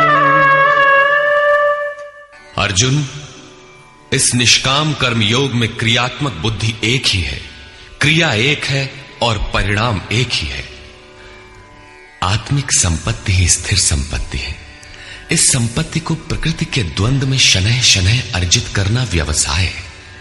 यह व्यवसाय अथवा निश्चयात्मक क्रिया भी एक ही है। तब तो जो लोग बहुत सी क्रियाएं बताते हैं, क्या वे भजन नहीं करते? श्री कृष्ण कहते हैं, हां, वे भजन नहीं करते। उन पुरुषों की बुद्धि अनंत शाखाओं वाली होती है, इसलिए अनंत क्रियाओं का विस्तार कर लेते हैं। यामिमां पुष्पितां वाचं प्रवदन्त्य विपश्चितः वेदवादरताः पार्थ नान्यदस्तीति वादिनः कामात्मानः स्वर्गपरा जन्मकर्मफलप्रदाम् क्रियाविशेषबहुलां भोगैश्वर्यगतिं प्रति। पार्थ, वे कामात्मानः, कामनाओं से युक्त, वेदवादरताः, वेद के वाक्यों में अनुरक्त, स्वर्गपराः, स्वर्ग को ही परम लक्ष्य मानते हैं कि इसके आगे कुछ है ही नहीं। ऐसा कहने वाले अविवेकी जन जन्म मृत्यु रूपी फल देने वाली भोग और ऐश्वर्य की प्राप्ति के लिए बहुत सी क्रियाओं का विस्तार कर लेते हैं और दिखावटी शोभायुक्त वाणी में व्यक्त भी करते हैं। अर्थात अविवेकियों की बुद्धि अनंत भेदों वाली होती है। वे फल वाले वाक्य में ही अनुरक्त रहते हैं, वेद के वाक्यों को ही प्रमाण मानते हैं, स्वर्ग को ही श्रेष्ठ मानते हैं। उनकी बुद्धि बहुत सी भेदों वाली है, इसलिए अनंत क्रियाओं की रचना कर लेते हैं। वे नाम तो परम तत्व परमात्मा का ही लेते हैं, किंतु उसकी ओट में अनंत क्रियाओं का विस्तार कर लेते हैं। तो क्या अनंत क्रियाएं कर्म नहीं है? श्री कृष्ण कहते हैं, नहीं, अनंत क्रियाएं कर्म नहीं है। तो वो एक निश्चित क्रिया है क्या? श्री कृष्ण अभी ये नहीं बताते। अभी तो केवल इतना कहते हैं कि अविवेकियों की बुद्धि अनंत शाखाओं वाली होती है, इसलिए वे अनंत क्रियाओं का विस्तार कर लेते हैं। वे केवल विस्तार ही नहीं करते, अपितु आलंकारिक शैली में उसे व्यक्त भी करते हैं। उसका प्रभाव क्या होता है? भोगैश्वर्य प्रसक्तानां तया परितचेतसां व्यवसायात्मिका बुद्धि समाधौ न विधीयते। उनकी वाणी की छाप जिन जिन के चित्त पर पड़ जाती है अर्जुन, उनकी भी बुद्धि नष्ट हो जाती है, न कि वे कुछ पाते हैं। उस वाणी द्वारा हरे हुए चित्त वालों के और भोग ऐश्वर्य में आसक्ति वाले पुरुषों के अंतःकरण में क्रियात्मक बुद्धि नहीं रह जाती। इष्ट में समाधिस्थ करने वाली निश्चयात्मक क्रिया उनमें नहीं होती। ऐसे अविवेकियों की वाणी सुनता कौन है? भोग और ऐश्वर्य में आसक्ति वाले ही सुनते हैं, अधिकारी नहीं सुनता। ऐसे पुरुषों में सम और आदि तत्व में प्रवेश दिलाने वाली निश्चयात्मक क्रिया से संयुक्त बुद्धि नहीं होती। प्रश्न उठता है कि वेद वादरता, जो वेद के वचनों में अनुरक्त हैं, क्या वे भी भूल करते हैं? इस पर श्री कृष्ण कहते हैं, त्रैगुण्य विषया वेदा निस्त्रैगुण्यो भवार्जुन निर्द्वन्द्वो नित्यसत्त्वस्थो निर्योगक्षेम आत्मवान्। अर्जुन, त्रैगुण्य विषया वेदा, वेद तीनों गुणों तक ही प्रकाश करते हैं, इसके आगे का हाल वे नहीं जानते। इसलिए निस्त्रय गुण्यो भव अर्जुन, अर्जुन तू तीनों गुणों से ऊपर उठ, अर्थात वेदों के कार्य क्षेत्र से आगे बढ़। कैसे बढ़ा जाए? इस पर श्री कृष्ण कहते हैं, निर्द्वंद्व, सुख दुख के द्वंद्वों से रहित, नित्य सत्य वस्तु में स्थित और योग क्षेम को न चाहता हुआ आत्मपरायण हो। इस प्रकार ऊपर उठ। प्रश्न उठता है कि हम ही उठें या कोई वेदों से ऊपर उठा भी है? श्री कृष्ण बताते हैं कि आगे जो भी उठता है ब्रह्म को जानता है, और जो ब्रह्म को जानता है वो विप्र है। यावानर्थ उदपाने सर्वतः संप्लुतोदके तावान् सर्वेषु वेदेषु ब्राह्मणस्य विजानतः। सब ओर से परिपूर्ण जलाशय को प्राप्त होने पर मनुष्य का छोटे जलाशय से जितना प्रयोजन रहता है, अच्छी प्रकार ब्रह्म को जानने वाले ब्राह्मण का वेदों से उतना ही प्रयोजन रहता है। तात्पर्य यह है कि जो वेदों से ऊपर उठता है वो ब्रह्म को जानता है, वही ब्राह्मण है। अर्थात तू वेदों से ऊपर उठ, ब्राह्मण बन। अर्जुन क्षत्रिय था। श्री कृष्ण कहते हैं कि ब्राह्मण बन। ब्राह्मण, क्षत्रिय इत्यादि वर्ण स्वभाव की क्षमताओं के नाम है। ये कर्म प्रधान है, न कि जन्म से निर्धारित होने वाली कोई रूढ़ी। जिसे गंगा की धारा प्राप्त है उसे क्षुद्र जलाशय से क्या प्रयोजन? कोई उसमें शौच लेता है तो कोई पशुओं को नहला देता है, इसके आगे कोई उपयोग नहीं है। इसी प्रकार ब्रह्म को साक्षात जानने वाले उस विप्र महापुरुष का, उस ब्राह्मण का वेदों से उतना ही प्रयोजन रह जाता है। प्रयोजन रहता अवश्य है, वेद रहते हैं क्योंकि पीछे वालों के लिए उनका उपयोग है। वहीं से चर्चा आरंभ होगी। इसके उपरांत योगेश्वर श्री कृष्ण कर्म करते समय की जाने वाली सावधानियों का प्रतिपादन करते हैं। कर्मण्येवाधिकारस्ते मा फलेषु कदाचन मा कर्मफलहेतुर्भुर्मा ते संगोस्त्वकर्मणि। कर्म करने में ही तेरा अधिकार हो, फल में कभी नहीं। ऐसा समझ के फल है ही नहीं। फल की वासना वाला भी मत हो और कर्म करने में तेरी अश्रद्धा भी ना हो। अब तक योगेश्वर श्री कृष्ण ने 39वें श्लोक में पहली बार कर्म का नाम लिया, किंतु यह नहीं बताया कि वो कर्म है क्या और उसे करें कैसे। उस कर्म की विशेषताओं पर प्रकाश डाला कि अर्जुन, इस कर्म द्वारा तू कर्मों के बंधन से अच्छी प्रकार छूट जाएगा। अर्जुन, इसमें आरंभ का अर्थात बीज का नाश नहीं है। आरंभ कर दे तो प्रकृति के पास कोई उपाय नहीं कि उसे नष्ट कर दे।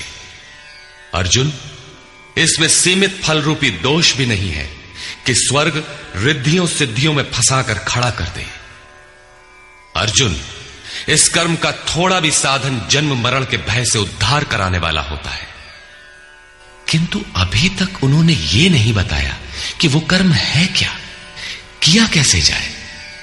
इसी अध्याय के 41वें श्लोक में उन्होंने बताया, अर्जुन, इसमें निश्चयात्मक बुद्धि एक ही है, क्रिया एक ही है। तो क्या बहुत सी क्रिया वाले भजन नहीं करते? श्री कृष्ण कहते हैं, वे कर्म नहीं करते। इसका कारण बताते हुए कहते हैं कि अविवेकियों की बुद्धि अनंत शाखा वाली होती है, इसलिए वे अनंत क्रियाओं का विस्तार कर लेते हैं। वे दिखावटी शोभा युक्त वाणी में इन क्रियाओं को व्यक्त भी करते हैं। उनकी वाणी की छाप जिनके चित्त पर पड़ जाती है, उनकी भी बुद्धि नष्ट हो जाती है। अतः निश्चयात्मक क्रिया एक ही है, लेकिन यह नहीं बताया कि वो क्रिया कौन सी है। 47वें श्लोक में उन्होंने कहा, अर्जुन, कर्म करने में ही तेरा अधिकार है, फल में कभी नहीं। फल की वासना वाला भी मत हो और कर्म करने में तेरी अश्रद्धा ना हो, अर्थात निरंतर करने के लिए उसी में लीन होकर करें। किंतु यह नहीं बताया कि वो कर्म है क्या। प्रायः इस श्लोक का उद्धरण देकर लोग कहते हैं कि कुछ भी करो केवल फल की कामना मत करो। हो गया निष्काम कर्म योग। किंतु अभी तक श्री कृष्ण ने बताया ही नहीं कि कर्म है कौन सा जिसे करें। यहां पर केवल कर्म की विशेषताओं पर प्रकाश डाला कि कर्म देता क्या है और कर्म को करते समय बरती जाने वाली सावधानियां क्या हैं, उन पर प्रकाश डाला। प्रश्न ज्यों का त्यों बना हुआ है, जिसे योगेश्वर आगे अध्याय 3-4 में स्पष्ट करेंगे। पुनः इसी पर बल देते हैं। योगस्थः कुरु कर्माणि संगं त्यक्त्वा धनंजय सिद्ध्य सिद्ध्योः समो भूत्वा समत्वं योग उच्यते। धनंजय, आसक्ति और संग दोष को त्याग कर सिद्धि और असिद्धि में समान भाव रखकर योग में स्थित होकर कर्म कर। कौन सा कर्म? निष्काम कर्म कर। समत्वम योग उच्यते। ये समत्व भाव ही योग कहलाता है। विषमता जिसमें ना हो ऐसा भाव समत्व कहलाता है। रिद्धियां सिद्धियां विषम बनाती है, आसक्ति हमें विषम बनाती है, फल की इच्छा विषमता पैदा करती है। इसीलिए फल की वासना न हो, फिर भी कर्म करने में अश्रद्धा ना हो। देखी सुनी सभी वस्तुओं में आसक्ति का त्याग करके प्राप्ति और अप्राप्ति के विषय में न सोचकर केवल योग में स्थित रहते हुए कर्म कर। योग से चित्त चलायमान न हो। योग एक पराकाष्ठा की स्थिति है और एक प्रारंभ की स्थिति भी होती है। प्रारंभ में भी हमारी दृष्टि लक्ष्य पर ही रहनी चाहिए। अतः योग पर दृष्टि रखते हुए कर्म का आचरण करना चाहिए। समत्व भाव अर्थात सिद्धि और असिद्धि में समभाव ही योग कहलाता है। जिसको सिद्धि और असिद्धि विचलित नहीं कर पाती, विषमता जिसमें पैदा नहीं होती, ऐसा भाव होने के कारण यह समत्व योग कहलाता है। ये इष्ट से समत्व दिलाता है, इसीलिए इसे समत्व योग कहते हैं। कामनाओं का सर्वथा त्याग है, इसलिए इसे निष्काम कर्म योग कहते हैं। कर्म करना है, इसलिए इसे कर्म योग कहते हैं। परमात्मा से मेल कराता है, इसलिए इसका नाम योग अर्थात मेल है। इसमें बौद्धिक स्तर पर ध्यान रखना पड़ता है कि सिद्धि और असिद्धि में समभाव रहे, आसक्ति न हो, फल की वासना न आने पाए। इसलिए यही निष्काम कर्म योग बुद्धि योग भी कहा जाता है। दूरेण ह्यवरं कर्म बुद्धियोगात् धनंजय बुद्धौ शरणमन्विच्छ कृपणाः फलहेतवः। धनंजय, अवरम कर्म, निकृष्ट कर्म, वासना वाले कर्म बुद्धि योग से अत्यंत दूर है। फल की कामना वाले कृपण हैं। वे आत्मा के साथ उदारता नहीं बरतते। अतः समत्व बुद्धि योग का आश्रय ग्रहण कर। जैसी कामना है वैसा मिल भी जाए तो उसे भोगने के लिए शरीर धारण करना पड़ेगा। आवागमन बना है तो कल्याण कैसा? साधक को तो मोक्ष की भी वासना नहीं रखनी चाहिए, क्योंकि वासनाओं से मुक्त होना ही तो मोक्ष है। फल की प्राप्ति का चिंतन करने से साधक का समय व्यर्थ नष्ट हो जाता है और फल प्राप्त होने पर वो उसी फल में उलझ जाता है। उसकी साधना समाप्त हो जाती है। आगे वो भजन क्यों करे? वहां से वो भटक जाता है। इसलिए समत्व बुद्धि से योग का आचरण करें। ज्ञान मार्ग को भी श्री कृष्ण ने बुद्धि योग कहा था कि अर्जुन, ये बुद्धि तेरे लिए ज्ञान योग के विषय में कही गई। और यहां निष्काम कर्म योग को भी बुद्धि योग कहा गया। वस्तुतः दोनों में बुद्धि का दृष्टिकोण का ही अंतर है। उसमें लाभ हानि का रिकॉर्ड रखकर उसे जांच कर चलना पड़ता है। इसमें भी बौद्धिक स्तर पर समत्व बनाए रखना पड़ता है। इसलिए इसे समत्व बुद्धि योग कहा जाता है। इसलिए धनंजय, तू समत्व बुद्धि योग का आश्रय ग्रहण कर, क्योंकि फल की वासना वाले अत्यंत कृपण हैं। बुद्धियुक्तो जहातीह उभे सुकृत दुष्कृते तस्माद्योगाय युज्यस्व योग कर्मसु कौशलम्। समत्व बुद्धि युक्त पुरुष पुण्य पाप दोनों को ही इसी लोक में त्याग देता है, उनसे लिपायमान नहीं होता। इसलिए समत्व बुद्धि योग के लिए चेष्टा कर। योगः कर्मसु कौशलम। समत्व बुद्धि के साथ कर्मों का आचरण कौशल ही योग है। संसार में कर्म करने के दो दृष्टिकोण प्रचलित हैं। लोग कर्म करते हैं तो उसका फल भी अवश्य चाहते हैं, या फल न मिले तो कर्म करना ही नहीं चाहते। किंतु योगेश्वर श्री कृष्ण इन कर्मों को बंधनकारी बताते हुए आराधना को एकमात्र कर्म मानते हैं। इस अध्याय में उन्होंने कर्म का नाम मात्र लिया। अध्याय 3 के 9वें श्लोक में उसकी परिभाषा दी और चौथे अध्याय में कर्म के स्वरूप पर विस्तार से प्रकाश डाला। प्रस्तुत श्लोक में श्री कृष्ण ने सांसारिक परंपरा से हटकर कर्म करने की कला बताई कि कर्म तो करो, श्रद्धा पूर्वक करो, किंतु फल के अधिकार को स्वेच्छा से छोड़ दो। फल जाएगा कहां? यही कर्मों के करने का कौशल है। निष्काम साधक की समग्र शक्ति इस प्रकार कर्म में लगी रहती है। फिर भी जिज्ञासा स्वाभाविक है कि क्या सदैव कर्म ही करते रहना है या इसका कुछ परिणाम भी निकलेगा। इसे देखें।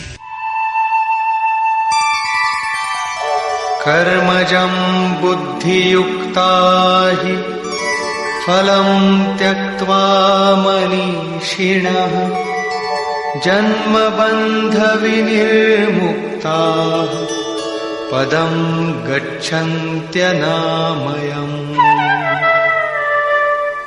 बुद्धि योग से युक्त ज्ञानी जन कर्मों से उत्पन्न होने वाले फल को त्याग कर जन्म और मृत्यु के बंधन से छूट जाते हैं। वे निर्दोष अमृतमय परम पद को प्राप्त होते हैं। अर्जुन की दृष्टि त्रिलोकी के साम्राज्य तथा देवताओं के स्वामीपन तक ही सीमित थी। इतने तक के लिए भी वो युद्ध में प्रवृत्त नहीं हो रहा था। यहां श्री कृष्ण उसे नवीन तथ्य उद्घाटित करते हैं कि आसक्ति रहित कर्म द्वारा अनामय पद प्राप्त होता है। निष्काम कर्म योग परम पद को दिलाता है, जहां मृत्यु का प्रवेश नहीं है। इस कर्म में प्रवृत्ति कब होगी? यदा ते मोह कलिलं बुद्धिर्व्यतितरिष्यति तदा गन्तासि निर्वेदं श्रोतव्यस्य श्रुतस्य च। जिस काल में तेरी साधक की बुद्धि मोह रूपी दलदल को पूर्णतः पार कर लेगी, लेश मात्र भी मोह न रह जाए, उस समय जो सुनने योग्य है उसे तू सुन सकेगा और सुने हुए के अनुसार वैराग्य को प्राप्त हो सकेगा, अर्थात उसे आचरण में ढाल सकेगा। अभी तो जो सुनने लायक है उसे न तो तू सुन पाया है और आचरण का तो प्रश्न ही नहीं खड़ा होता। इसी योग्यता पर पुनः प्रकाश डालते हैं। श्रुति विप्रतिपन्ना ते यदा स्थास्यति निश्चला समाधावचला बुद्धि तदा योगमवाप्स्यसि। अनेक प्रकार के वेद वाक्यों को सुनकर विचलित हुई तेरी बुद्धि जब परमात्म स्वरूप में समाधिस्थ होकर अचल स्थिर ठहर जाएगी, तब तू समत्व योग को प्राप्त होगा, पूर्ण समस्थिति को प्राप्त करेगा, जिसे अनामय परम पद कहते हैं। यही योग की पराकाष्ठा है और यही अप्राप्त की प्राप्ति है। वेदों से तो शिक्षा ही मिलती है, किंतु श्री कृष्ण कहते हैं श्रुति विप्रतिपन्ना। श्रुतियों के अनेक सिद्धांतों को सुनने से बुद्धि विचलित हो जाती है। सिद्धांत तो अनेकों सुने, लेकिन जो सुनने योग्य है लोग उससे दूर ही रहते हैं। ये विचलित बुद्धि जिस समय समाधि में स्थिर हो जाएगी, तब तू योग की पराकाष्ठा अमृत पद को प्राप्त करेगा। इस पर अर्जुन की उत्कंठा स्वाभाविक थी कि वे महापुरुष कैसे होते हैं जो अनामय परम पद में स्थित है, समाधि में जिनकी बुद्धि स्थिर है। उसने प्रश्न किया। अर्जुन उवाच।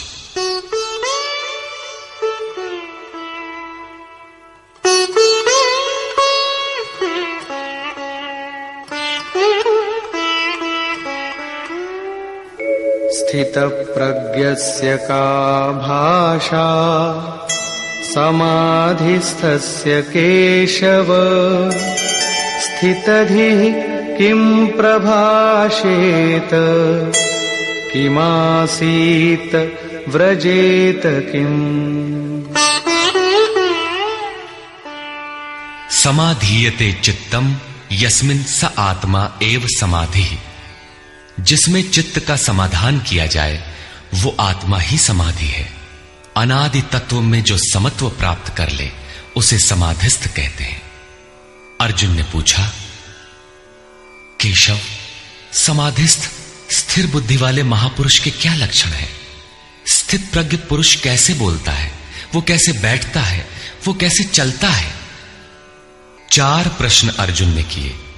इस पर भगवान श्री कृष्ण ने स्थित प्रज्ञ के लक्षण बताते हुए कहा। श्री भगवान उवाच।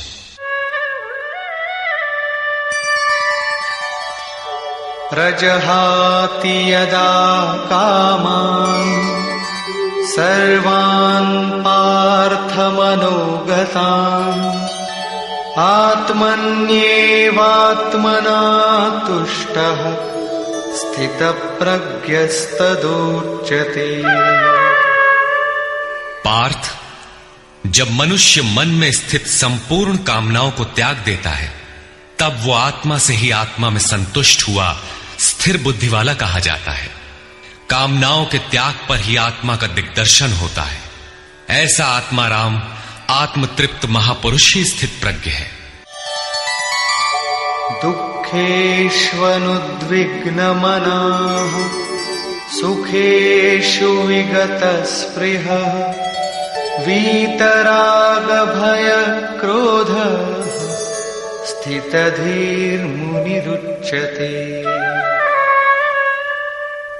दैहिक, दैविक तथा भौतिक दुखों में जिसका मन उद्विग्न नहीं होता, सुखों की प्राप्ति में जिसकी स्पृहा दूर हो गई है तथा जिसके राग, भय और क्रोध नष्ट हो गए हैं, मननशीलता की चरम सीमा पर पहुंचा हुआ मुनि स्थित प्रज्ञ कहा जाता है। उसके अन्य लक्षण बताते हैं। यः सर्वत्रानभिस्नेहः तत्तत्प्राप्य शुभाशुभम् नाभिनन्दति न द्वेष्टि तस्य प्रज्ञा प्रतिष्ठिता। जो पुरुष सर्वत्र स्नेह रहित हुआ, शुभ अथवा अशुभ को प्राप्त होकर न तो प्रसन्न होता है और न द्वेष करता है, उसकी बुद्धि स्थिर है। शुभ वो है जो परमात्म स्वरूप में लगाता है, अशुभ वो है जो प्रकृति की ओर ले जाने वाला होता है। किंतु स्थित प्रज्ञ पुरुष अनुकूल परिस्थितियों से न प्रसन्न होता है और न प्रतिकूल परिस्थितियों से द्वेष करता है, क्योंकि प्राप्त होने योग्य वस्तु न उससे भिन्न है और न पतित करने वाले विकार ही उसके लिए है। अर्थात अब साधन से उसका अपना कोई प्रयोजन नहीं रहा। ऐसा व्यक्ति स्थित प्रज्ञ कहा जाता है। यदा संहरते चायं कूर्मोऽङ्गानीव सर्वशः इन्द्रियाणीन्द्रियार्थेभ्यः तस्य प्रज्ञा प्रतिष्ठिता। जिस प्रकार कछुआ अपने अंगों को समेट लेता है, ठीक वैसे ही ये पुरुष जब सब ओर से अपने अंगों को समेट लेता है तब उसकी बुद्धि स्थिर होती है। खतरे को देखते ही कछुआ जिस प्रकार अपने सिर और पैर समेट लेता है, ठीक इसी प्रकार जो पुरुष विषयों में विचरती हुई इंद्रियों को सब ओर से समेटकर हृदय देश में निरोध कर लेता है, उस काल में उस पुरुष की बुद्धि स्थिर होती है। किंतु ये तो एक दृष्टांत मात्र है। खतरे का एहसास मिटते ही कछुआ तो अपने अंगों को पुनः फैला देता है। क्या इसी प्रकार स्थित प्रज्ञ महापुरुष भी विषयों में रस लेने लगता है? इस पर कहते हैं, विषया विनिवर्तन्ते निराहारस्य देहिनः रसवर्जं रसोऽप्यस्य परं दृष्ट्वा निवर्तते। इंद्रियों द्वारा विषयों को न ग्रहण करने वाले पुरुषों के विषय तो निवृत्त हो जाते हैं, क्योंकि वे ग्रहण ही नहीं करते, किंतु उनका राग नहीं निवृत्त होता, आसक्ति लगी रहती है। संपूर्ण इंद्रियों को विषयों से समेटने वाले निष्काम कर्मी का राग भी परम दृष्टवा, परम तत्व परमात्मा का साक्षात्कार करके निवृत्त हो जाता है। महापुरुष कछुए की तरह अपनी इंद्रियों को विषयों में नहीं फैलाता। एक बार जब इंद्रियां सिमट गईं, तो संस्कार ही मिट जाते हैं, पुनः वे नहीं निकलते। निष्काम कर्मयोग के आचरण द्वारा परमात्मा के प्रत्यक्ष दर्शन के साथ उस पुरुष का विषयों से राग भी निवृत्त हो जाता है। प्रायः चिंतन पथ में हठ करते हैं। हठ से इंद्रियों को रोककर वे विषय से तो निवृत्त हो जाते हैं, किंतु मन में उनका चिंतन राग लगा रहता है। ये आसक्ति परम दृष्टवा परमात्मा का साक्षात्कार करने के बाद ही निवृत्त होती है, इसके पूर्व नहीं। पूज्य महाराज जी इस संबंध में अपनी एक घटना बताया करते थे। गृह त्याग से पूर्व उन्हें 3 बार आकाशवाणियां हुई थी। हमने पूछा, महाराज जी आपको आकाशवाणी क्यों हुई, हम लोगों को तो नहीं हुई? तब इस पर महाराज जी कहे, हो ई शंका मोहू के बही रही, अर्थात ये संदेह मुझे भी हुआ था। तब अनुभव में आया कि मैं 7 जन्म से लगातार साधु हूं। 4 जन्म तो केवल साधुओं सा वेश बनाए, तिलक लगाए, कहीं विभूति पोते, कहीं कमंडलू लिए विचरण कर रहा हूं। योग क्रिया की जानकारी नहीं थी, लेकिन पिछले 3 जन्म से बढ़िया साधु हूं, जैसा होना चाहिए। मुझ में योग क्रिया जागृत थी। पिछले जन्म में पार लग चला था, निवृत्ति हो चली थी, किंतु 2 इच्छाएं रह गई थी, एक तो स्त्री और दूसरी गांजा। अंतर मन में इच्छाएं थीं, किंतु बाहर से हमने शरीर को दृढ़ रखा। मन में वासना लगी थी, इसलिए जन्म लेना पड़ा। जन्म लेते ही भगवान ने थोड़े ही समय में सब दिखा सुनाकर निवृत्ति दिला दी। 2-3 चटकना दिया और साधु बना दिया।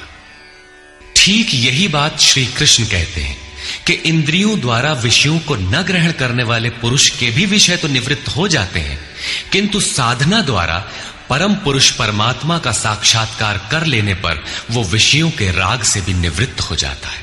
अतः जब तक साक्षात्कार न हो, कर्म करना है। इंद्रियों को विषयों से समेटना कठिन है। इस पर प्रकाश डालते हैं, यततो ह्यपि कौन्तेय पुरुषस्य विपश्चितः इंद्रियाणि प्रमाथीनि हरन्ति प्रसभं मनः। कौन्तेय, प्रयत्न करने वाले मेधावी पुरुष की प्रमथनशील इंद्रियां उसके मन को बलात् हर लेती हैं, विचलित कर देती हैं। इसलिए तानि सर्वाणि संयम्य युक्त आसीत मत्परः वशे हि यस्येन्द्रियाणि तस्य प्रज्ञा प्रतिष्ठिता। उन संपूर्ण इंद्रियों को संयत करके योग से युक्त और समर्पण के साथ मेरे आश्रित हो, क्योंकि जिस पुरुष की इंद्रियां वश में होती हैं, उसी की बुद्धि स्थिर होती है। यहां योगेश्वर श्री कृष्ण साधन के निषेधात्मक अवयवों के साथ उसके विधेयात्मक पहलू पर जोर देते हैं। केवल संयम और निषेध से इंद्रियां वश में नहीं होती। समर्पण के साथ इष्ट चिंतन अनिवार्य है। इष्ट चिंतन के अभाव में विषय चिंतन होगा, जिसके कुपरिणाम श्री कृष्ण के ही शब्दों में देखें।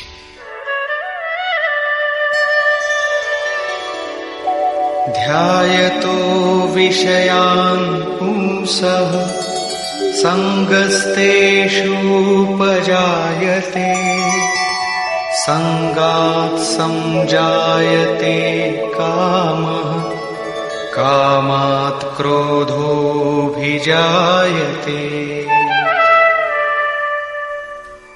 विषयों का चिंतन करने वाले पुरुष की उन विषयों में आसक्ति हो जाती है।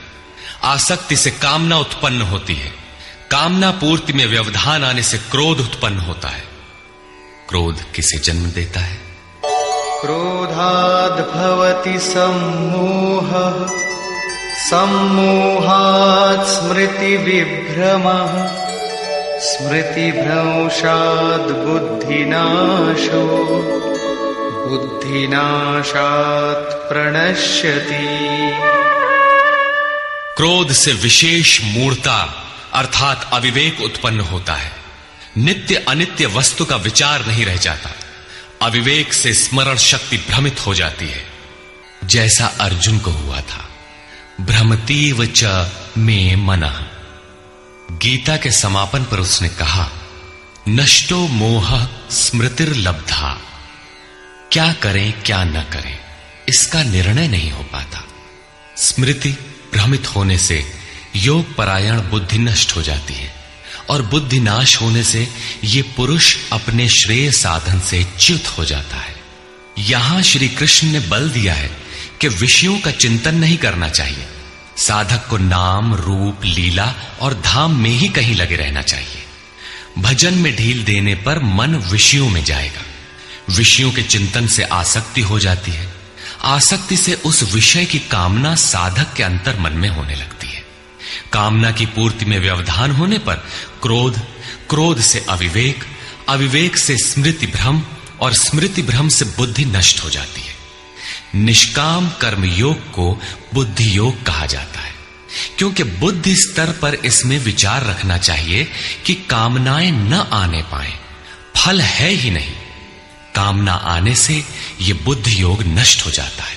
साधन करिय विचारहीन मन शुद्ध होए नहीं तैसे। विचार आवश्यक है। विचार शून्य पुरुष श्रेय साधन से नीचे गिर जाता है। साधन क्रम टूट जाता है, सर्वथा नष्ट नहीं होता। भोग के पश्चात साधन वहीं से पुनः आरंभ होता है जहां अवरुद्ध हुआ था। ये तो विषयाभिमुख साधक की गति है। स्वाधीन अंतःकरण वाला साधक किस गति को प्राप्त होता है? इस पर श्री कृष्ण कहते हैं, रागद्वेष वियुक्तैस्तु विषयानीन्द्रियैश्चरन् आत्मवश्यैर्विधेयात्मा प्रसादमधिगच्छति।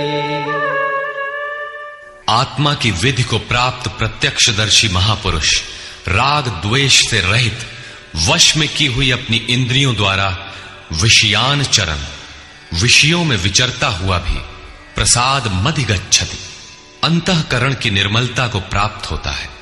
वो अपनी भाव दृष्टि में रहता है। महापुरुष के लिए विधि निषेध नहीं रह जाते। उसके लिए कहीं अशुभ नहीं रहता जिससे वो बचाव करे, तथा उसके लिए कोई शुभ शेष नहीं रह जाता जिसकी वो कामना करे।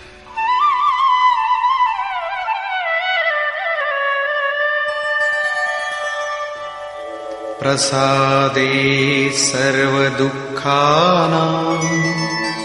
हानिरस्योपजायते प्रसन्नचेतसो याशु बुद्धिः पर्यवतिष्ठते। भगवान के पूर्ण कृपा प्रसाद भगवत्ता से संयुक्त होने पर इसके संपूर्ण दुखों का अभाव हो जाता है। दुखालयम अशाश्वतम, संसार का अभाव हो जाता है और उस प्रसन्न चित्त वाले पुरुष की बुद्धि शीघ्र ही अच्छी प्रकार स्थिर हो जाती है। किंतु जो योग युक्त नहीं है उनकी दशा पर प्रकाश डालते हैं। नास्ति बुद्धिरयुक्तस्य न चायुक्तस्य भावना न चाभावयतः शान्तिः अशान्तस्य कुतः सुखम्।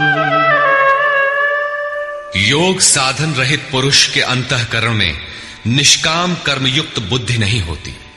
उस अयुक्त के अंतःकरण में भाव भी नहीं होता। भावना रहित पुरुष को शांति कहां और अशांत पुरुष को सुख कहां। योग क्रिया करने से कुछ दिखाई पड़ने पर ही भाव बनता है। जाने बिनु ना होई प्रतीति, भावना बिना शांति नहीं मिलती और शांति रहित पुरुष को सुख अर्थात शाश्वत सनातन की प्राप्ति नहीं होती। इंद्रियाणां हि चरतां यन्मनोनुविधीयते तदस्य हरति प्रज्ञां वायुर्नावमिवाम्भसि। जल में नाव को जिस प्रकार वायु हरण करके गंतव्य से दूर कर देता है, ठीक वैसे ही विषयों में विचरण करती हुई इंद्रियों में जिस इंद्रिय के साथ मन रहता है, वो एक ही इंद्रिय उस अयुक्त पुरुष की बुद्धि को हर लेती है। अतः योग का आचरण अनिवार्य है। क्रियात्मक आचरण पर श्री कृष्ण पुनः बल देते हैं। तस्माद्यस्य महाबाहो निगृहीतानि सर्वशः इंद्रियाणीन्द्रियार्थेभ्यः तस्य प्रज्ञा प्रतिष्ठिता। इससे हे महाबाहो, जिस पुरुष की इंद्रियां इंद्रियों के विषयों से सर्वथा वश में की हुई होती हैं, उसकी बुद्धि स्थिर होती है। बाहु कार्य क्षेत्र का प्रतीक है। भगवान महाबाहु एवं आजानुबाहु कहे जाते हैं। वे बिना हाथ पैर के सर्वत्र कार्य करते हैं। उनमें जो प्रवेश पाता है या जो उसी भगवत्ता की ओर अग्रसर है, वो भी महाबाहु है। श्री कृष्ण और अर्जुन दोनों को महाबाहु कहा गया है। या निशा सर्वभूतानां तस्यां जागर्ति संयमी यस्यां जागृति भूतानि सा निशा पश्यतो मुनि। संपूर्ण भूत प्राणियों के लिए वो परमात्मा रात्रि के तुल्य है, क्योंकि दिखाई नहीं देता, न विचार ही काम करता है, इसलिए रात्रि सदृश है। उस रात्रि में परमात्मा में संयमी पुरुष भली प्रकार देखता है, चलता है, जागता है, क्योंकि वहां उसकी पकड़ है। योगी इंद्रियों के संयम द्वारा उसमें प्रवेश पा जाता है। जिन नाशवान सांसारिक सुख भोग के लिए संपूर्ण प्राणी रात दिन परिश्रम करते हैं, योगी के लिए वही निशा है। रमा विलासु राम अनुरागी तजत बमन जिमि जन बड़ भागी। जो योगी परमार्थ पथ में निरंतर सजग और भौतिक ऐषणाओं से सर्वथा निष्प्रिय होता है, वही उस इष्ट में प्रवेश पाता है।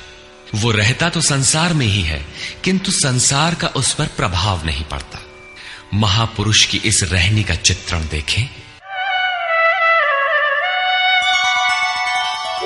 आपूर्यमाणमचल प्रतिष्ठम् समुद्रमापः प्रविशन्ति यद्वत् तद्वत् कामायं प्रविशन्ति सर्वे स शान्तिमाप्नोति न कामकामी। जैसे सब ओर से परिपूर्ण अचल प्रतिष्ठा वाले समुद्र में नदियों के जल उसको चलायमान न करते हुए बड़े वेग से उसमें समा जाते हैं, ठीक वैसे ही परमात्मा में स्थित प्रज्ञ पुरुष में संपूर्ण भोग विकार उत्पन्न किए बिना समा जाते हैं। ऐसा पुरुष परम शांति को प्राप्त होता है, न कि भोगों को चाहने वाला। भयंकर वेग से बहने वाली सहस्त्रों नदियों के स्रोत फसल को नष्ट करते हुए, हत्याएं करते हुए, नगरों को डुबाते हुए, हाहाकार मचाते हुए बड़े वेग से समुद्र में गिरते हैं, किंतु समुद्र को न 1 इंच ऊपर उठा पाते हैं और न गिरा ही पाते हैं, बल्कि उसी में समाहित हो जाते हैं। ठीक इसी प्रकार स्थित प्रज्ञ महापुरुष के प्रति संपूर्ण भोग उतने ही वेग से आते हैं, किंतु समाहित हो जाते हैं। उन महापुरुषों में न शुभ संस्कार डाल पाते हैं न अशुभ। योगी के कर्म अशुक्ल और अकृष्ण होते हैं, क्योंकि जिस चित्त पर संस्कार पड़ते हैं उसका निरोध और विलीनीकरण हो गया। इसके साथ ही भगवत्ता की स्थिति आ गई। अब संस्कार पड़े भी तो कहां? इस एक ही श्लोक में श्री कृष्ण ने अर्जुन के कई प्रश्नों का समाधान कर दिया। उसकी जिज्ञासा थी कि स्थित प्रज्ञ महापुरुष के लक्षण क्या हैं, वो कैसे बोलता है, कैसे बैठता है, कैसे चलता है। श्री कृष्ण ने एक ही शब्द में उत्तर दिया कि वे समुद्रवत होते हैं। उनके लिए विधि निषेध नहीं होता कि ऐसे बैठो और ऐसे चलो। वे ही परम शांति को प्राप्त होते हैं, क्योंकि वे संयमी हैं। भोगों की कामना वाला शांति नहीं पाता। इसी पर पुनः बल देते हैं, विहाय कामान्यः सर्वान् पुमांश्चरति निःस्पृहः निर्ममो निरहंकारः स शान्तिमधिगच्छति। जो पुरुष संपूर्ण कामनाओं को त्याग कर निर्ममः, मैं और मेरे के भाव तथा अहंकार और स्पृहा से रहित होता हुआ बरतता है, वो उस परम शांति को प्राप्त होता है जिसके बाद कुछ भी पाना शेष नहीं रह जाता। एषा ब्राह्मी स्थितिः पार्थ नैनां प्राप्य विमुह्यति स्थित्वा स्यामन्तकालेऽपि ब्रह्मनिर्वाणमृच्छति।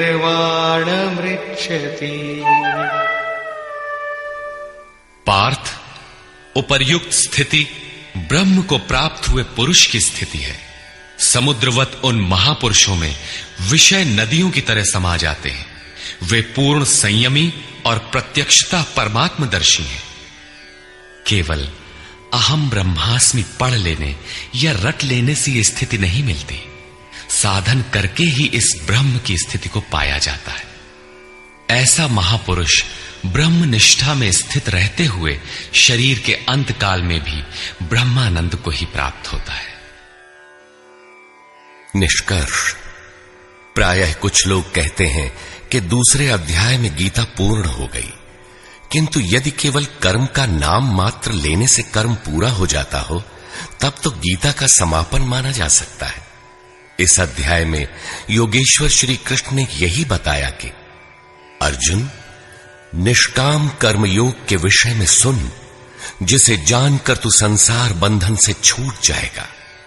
कर्म करने में तेरा अधिकार है, फल में कभी नहीं। कर्म करने में तेरी अश्रद्धा भी ना हो, निरंतर करने के लिए तत्पर हो जा। इसके परिणाम में तू परम दृष्टवा, परम पुरुष का दर्शन कर स्थित प्रज्ञ बनेगा, परम शांति पाएगा। किंतु यह नहीं बताया कि कर्म है क्या। यह सांख्य योग नामक अध्याय नहीं है। यह नाम शास्त्रकार का नहीं अपितु टीकाकारों की देन है। वे अपनी बुद्धि के अनुसार ही ग्रहण करते हैं, तो आश्चर्य क्या है। इस अध्याय में कर्म की गरिमा, उसे करने में बरती जाने वाली सावधानी और स्थित प्रज्ञ के लक्षण बताकर श्री कृष्ण ने अर्जुन के मन में कर्म के प्रति उत्कंठा जागृत की है। उसे कुछ प्रश्न दिए हैं। आत्मा शाश्वत है, सनातन है, उसे जानकर तत्वदर्शी बनो। उसकी प्राप्ति के 2 साधन हैं, ज्ञान योग और निष्काम कर्म योग। अपनी शक्ति को समझकर हानि लाभ का स्वयं निर्णय लेकर कर्म में प्रवृत्त होना ज्ञान मार्ग है। तथा इष्ट पर निर्भर होकर समर्पण के साथ उसी कर्म में प्रवृत्त होना निष्काम कर्म मार्ग या भक्ति मार्ग है। गोस्वामी तुलसीदास ने दोनों का चित्रण इस प्रकार किया है।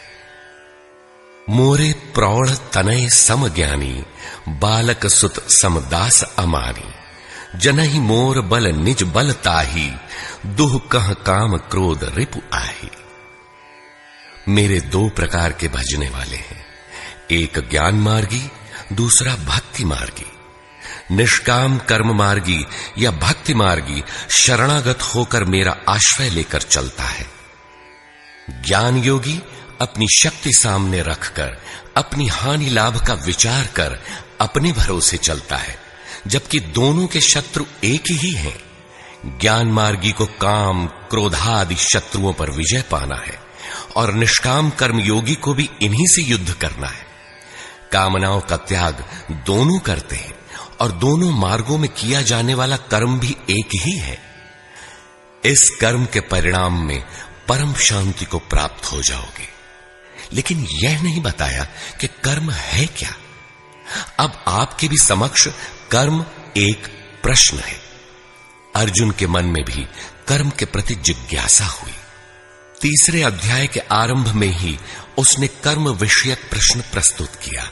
अतः ओम तत्सदिति श्रीमद् भगवद गीता सूपनिषत्सु ब्रह्म विद्यायाम योग शास्त्रे श्री कृष्णार्जुन संवादे कर्म जिज्ञासा नाम द्वितीयो अध्यायः।